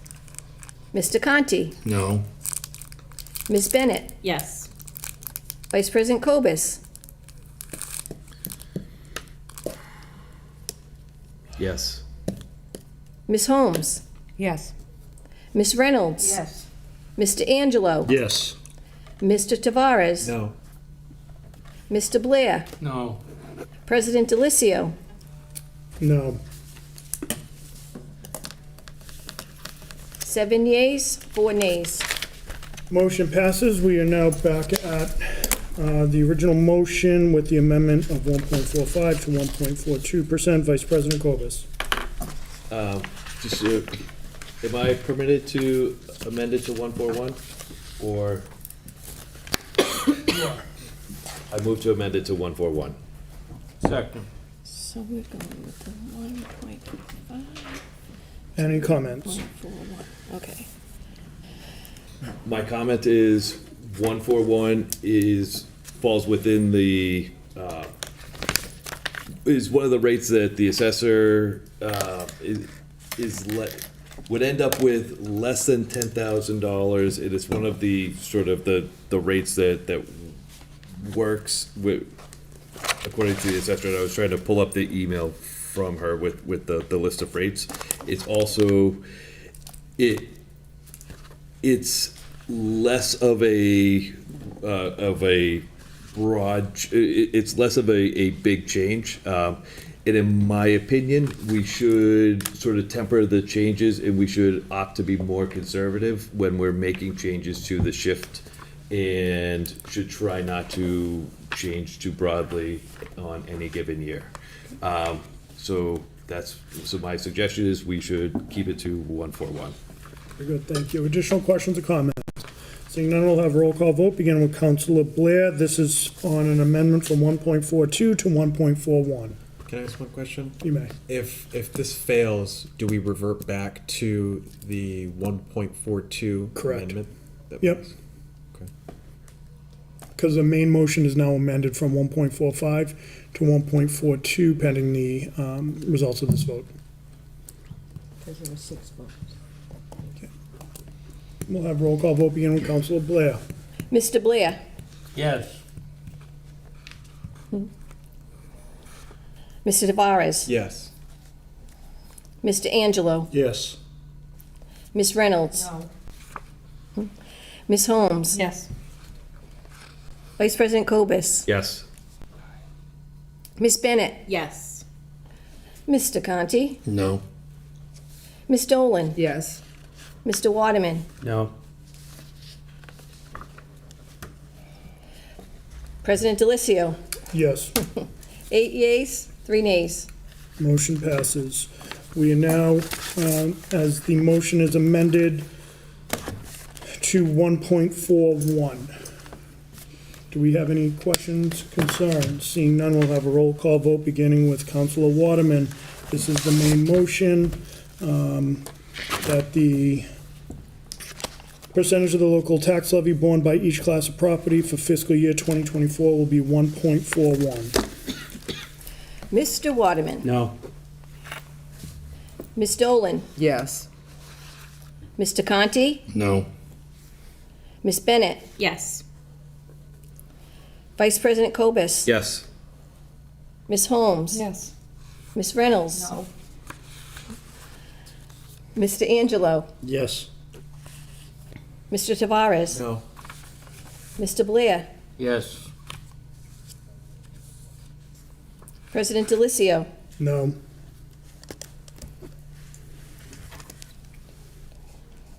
Six yeas, 5 nays. Motion passes. Thank you all for the discussion. Thank you for your patience. Council Conti, the floor is yours. Mr. President, that concludes the business that the Finance Committee has to bring before the council this evening. We look forward to a meeting at the next appropriate time. Thank you. We will now recognize Councilor Bennett. Thank you. Transportation and Traffic Committee has no business for this evening. We request a meeting at the next appropriate time. Thank you. We will now recognize Vice President Kobus. IT and Infrastructure has no business tonight. We call for a committee meeting at the next appropriate time. Thank you. Council Holmes. Thank you. I have 2 motions this evening reporting from the Zoning and Land Use Committee from the docket of October 3rd, 2023. I move to approve the expending of the following grant and any further grant amendments regarding $45,000 Housing and Livable Communities Best Practices grant that will be used to hire a consultant to help the city create an affordable housing trust fund and/or adopt a Community Preservation Act fund production and preservation of affordable housing in the city. Second. Thank you. Motion is in order. Any comments? Yes, so just like you had mentioned earlier, a lot of grants we're getting this evening, so that's a good thing. Absolutely. Council Conti. Mr. President, I'll be voting against this measure because this $45,000 is the camel's nose sneaking underneath the tent. The Community Preservation Act is a tax on all Attleboro homeowners when they sell their house 1 to 3% of the sale price of their home. I do not support it. I am totally against a new tax for people in the city of Attleboro who own a home, and I will not accept the $45,000, even though I do think that we need to pay attention to Affordable Housing Trust Fund. I don't want this grant to use the state influence to muster a Community Preservation Act in the city of Attleboro, and that concludes my, and I'll add that anyone who just voted for a reduction in the residential tax rate not 5 minutes ago by similar attitude should be against the Community Preservation Act because it's a new tax on homeowners. And that concludes my comments. Councilor Holmes. Thank you. I appreciate Councilor Conti's comments, and this is the new style of the state, or not even new, but basically even with green communities, they want you to sign up for something in order to give you something. It's, this is how it works, though. So in order for us to continue to get grants, we do have to, there is something that we have to often give or be a part of, be willing to do. So it does seem to be quite common that how this is happening, so I appreciate his comments. Councilor Reynolds. Can it be and would this make it different, Councilor Conti, if we were to amend it to take out the and/or and take out adopt the Community Preservation Act so that it would just say create an affordable housing trust fund. Through the chair to Councilor Reynolds, no. The grant is for both Affordable Housing Trust Fund and/or adopt the Community Preservation Act. I say just say no to the grant, period. That concludes my comment. Thank you. Mr. Angelo. Thank you, President Delafield. Just so I understand, did you, Councilor Conti, did you say that it would be a 1% to 3% tax when someone sells the house in Attleboro if we go for this? Correct. Well, no. What's happening is that the administration is asking for the council to accept a grant of $45,000, which is going to be used to hire a consultant to try to put the concept of the Community Preservation Act into the ballot for the people to vote for it. I want to prevent that from happening right from the beginning because it's a new tax for the city of Attleboro. Councilor Dolan, then Councilor Bennett. May I ask, Council Conti, were you here during the committee meetings? Were you here? Did you bring this up? Yes, and I voted against it in the committee. Yeah, but you didn't tell us the reason why. No, I did not. I'm just trying to look it up. Okay, Councilor Bennett.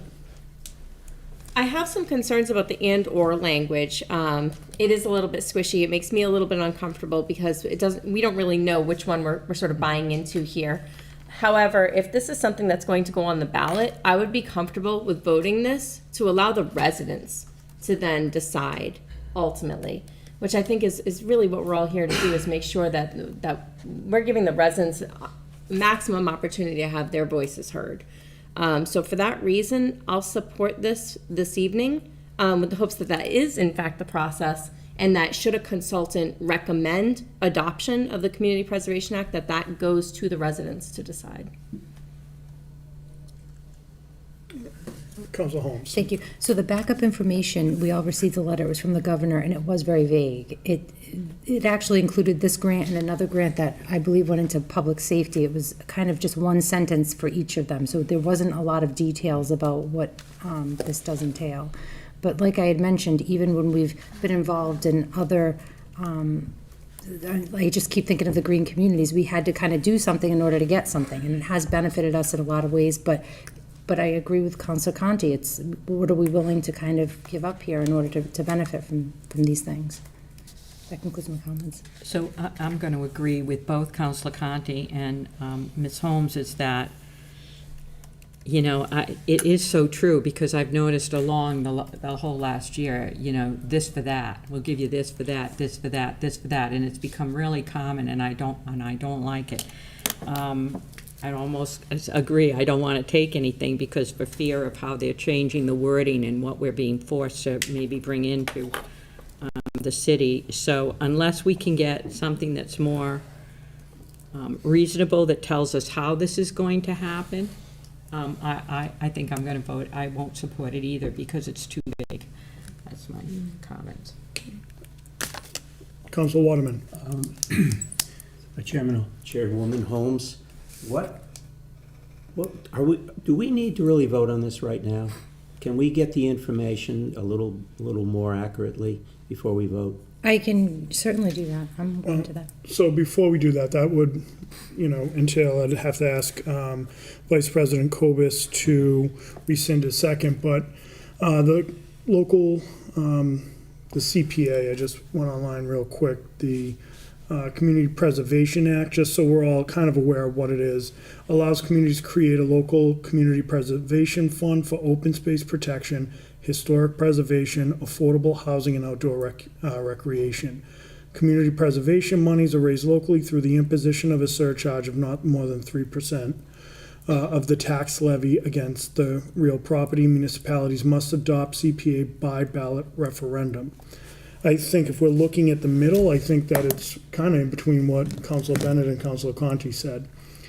We did go through this when we went through the green community, and we actually voted it down at first, if we remember. And ultimately, I think that diligence was warranted then. I think this might be a little different, just from my perspective.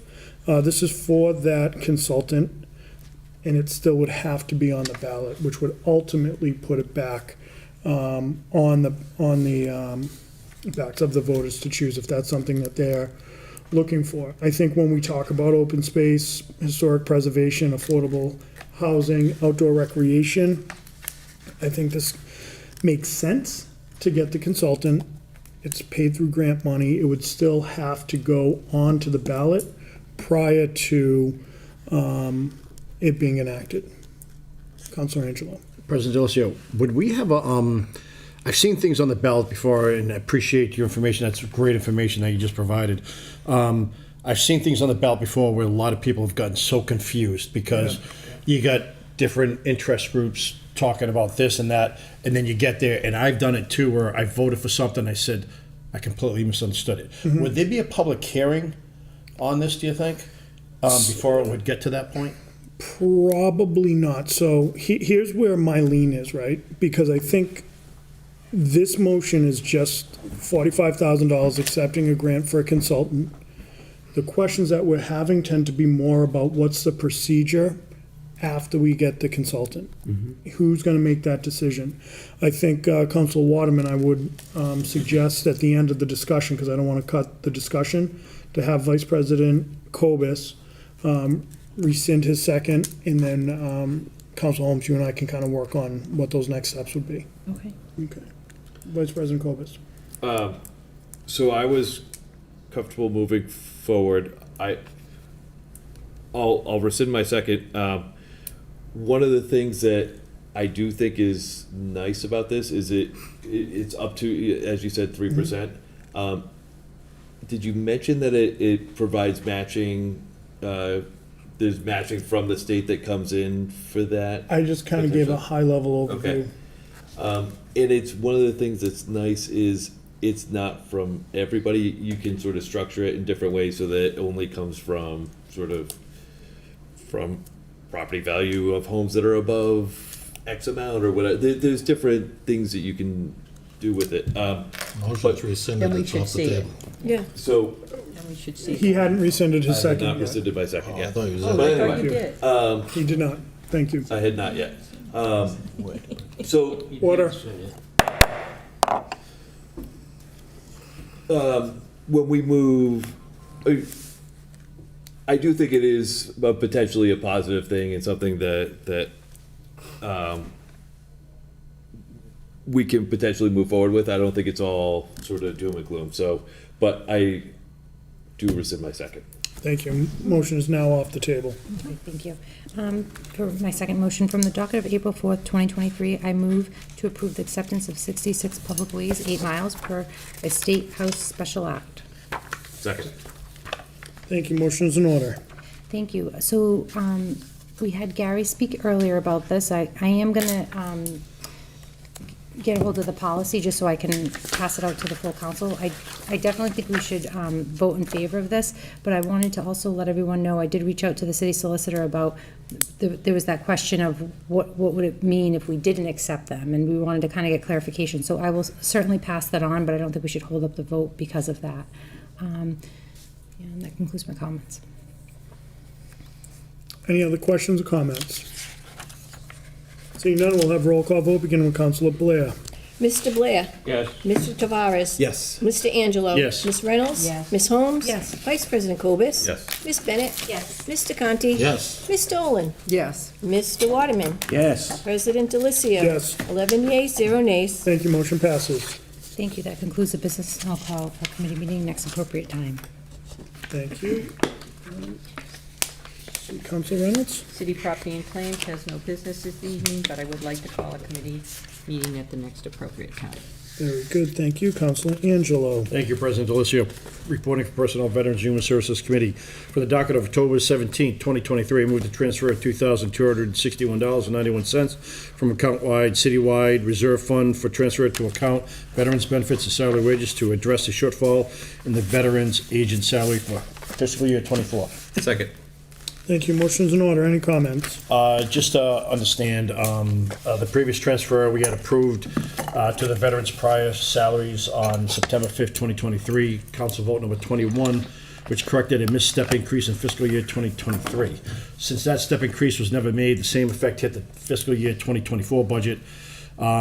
Since the salary for the veterans agent was budgeted at a lower step than it should have been, the department's salary line is short of what it needs for this fiscal year. This transfer is to reflect a correction for the misstep increase in the fiscal year 2024 budget. Great. Thank you. Additional questions or comments? Seeing none, we'll have roll call vote, beginning with Councilor Waterman. Mr. Waterman? Yes. Ms. Dolan? Yes. Mr. Conti? Yes. Ms. Bennett? Yes. Vice President Cobus? Yes. Ms. Holmes? Yes. Ms. Reynolds? Yes. Mr. Angelo? Yes. Mr. Tavares? Yes. Mr. Blair? Yes. President Delicio? Yes. 11 yeas, 0 nays. Thank you. Motion passes. On the docket of October 17, 2023, I move to approve expending such funds and any future amendments regarding the receipt of an earmark grant from the Executive Office of Elder Affairs for $80,207. Second. Thank you. Motion's in order. Any comments? We discussed this in committee. Additional questions or comments? Seeing none, we'll have roll call vote, beginning with Councilor Blair. Mr. Blair? Yes. Mr. Tavares? Yes. Mr. Angelo? Yes. Ms. Reynolds? Yes. Ms. Holmes? Yes. Vice President Cobus? Yes. Ms. Bennett? Yes. Mr. Conti? Yes. Ms. Dolan? Yes. Mr. Waterman? Yes. President Delicio? Yes. 11 yeas, 0 nays. Thank you. Motion passes. For the docket of September 19, 2023, I move to approve the appointment of John Camara, 562 South Main Street, as Associate Member of the Zoning Board of Appeals to fill an unexpired term to expire February 2024. Second. Thank you. Motion's in order. Any comments? We discussed it, but because it was a little while ago, John Camara's been on many committees, done a great job, and we're going to be very lucky to have him on the zoning board. Additional questions or comments? Seeing none, this requires a voice vote. All those in favor? Aye. Opposed? Motion passes. From the docket of October 3rd, 2023, I move to approve the appointment of Rick J. Rathbun, 10 Tenant Way, to fill an unexpired term on the Traffic Study Commission, term to expire February 2024. Second. Thank you. Motion is in order. Any comments? This is a gentleman that we're all excited about to have on the Traffic Study Commission, and we welcome him with open arms. Additional comments? Seeing none, this requires a voice vote. All those in favor? Aye. Opposed? Motion passes. The docket of October 3rd, 2023, I move to approve the appointment of Sarah Ryan Theroux, 388 Tiffany Street, to fill an expired term of the Cultural Council, term to expire February 2026. Second. Thank you. Motion is in order. Any comments? We had Sarah in here also a few weeks ago, and a couple weeks ago, and we're lucky to have her, as she's going to do a great job. Excellent. Additional questions or comments? Seeing none, this requires a voice vote. All those in favor? Aye. Opposed? Motion passes. That's all there is for Personnel, Veterans, and Human Services Committee. Call for a meeting at the next appropriate time. Thank you. Councilor Tavares. Thank you, President Delicio. Reporting for ordinances, elections, and legislative matters. I have a few pieces of business tonight. From the docket of October 3rd, 2023, I move to hold a public hearing on November 21st, 2023, to amend Section 16-12.24 of the revised ordinances of the City of Attleboro as follows: delete Section 16-12.24 in its entirety and replace with a new Section 16-12.24. Second. Thank you. Motion is in order. Any comments? I have no comments. We discussed during committee. Thank you. Additional questions or comments? Seeing none, this requires a voice vote. All those in favor? Aye. Opposed? Motion passes. On the docket of September 19, 2023, I move to hold a public hearing on November 21st, 2023 for the following proposed amendments: amending Chapter 11 of the revised ordinances of the City of Attleboro, trade and fur products prohibited. Chapter 11 of the revised ordinances of the City of Attleboro is hereby amended by adding a new section 11-23. Second. Thank you. Motion is in order. Any comments? No comments? Any questions or comments on the motion? Seeing none, we'll have a voice vote. All those in favor? Aye. Opposed? Motion passes. On the docket of September 5th, 2023, I move to vote a release deed conveying all of the city's right, title, and interest in the property known as Reed Street, Assessor Map 25, lots 13 and 14, to the heirs of Walter L. Kelly. Second. Thank you. Motion is in order. Any comments? No comments. We discussed during committee. Thank you. Seeing none, we'll have a roll call vote, beginning with Councilor Waterman. Mr. Waterman? Yes. Ms. Dolan? Yes. Mr. Conti? Yes. Ms. Bennett? Yes. Vice President Cobus? Yes. Ms. Holmes? Yes. Ms. Reynolds? Yes. Mr. Angelo? Yes. Mr. Tavares? Yes. Mr. Blair? Yes. President Delicio? Yes. 11 yeas, 0 nays. Thank you, motion passes. From the docket of September 5th, 2023, I move to approve the following release deed. You may waive the reading. Second. Motion is in order. Any comments? No comments. Thank you. Any additional? It's just a companion piece to the previous motion. Correct. There's no other questions. We'll have a roll call vote, beginning with Councilor Blair. Mr. Blair? Yes. Mr. Tavares? Yes. Mr. Angelo? Yes. Ms. Reynolds? Yes. Ms. Holmes? Yes. Vice President Cobus? Yes. Ms. Bennett? Yes. Mr. Conti? Yes. Ms. Dolan? Yes. Mr. Waterman? Yes. President Delicio? Yes. 11 yeas, 0 nays. Thank you, motion passes. From the docket of June 6, 2023, I move to strike the following letter from Jason Leclerc, support of Nova Farms developing 1,000 Washington Street to a cannabis dispensary. Second.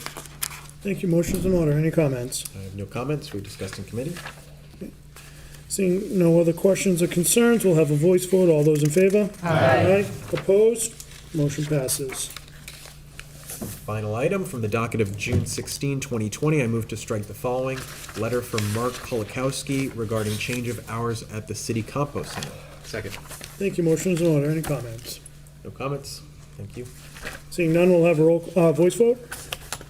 All those in favor? Aye. Opposed? Motion passes. Thank you. That concludes the business of ordinances, elections, and legislative matters, and I call for a committee meeting at the next appropriate time. Thank you. Councilor Blair. Thank you, Mr. President. I have two motions to bring forward this evening.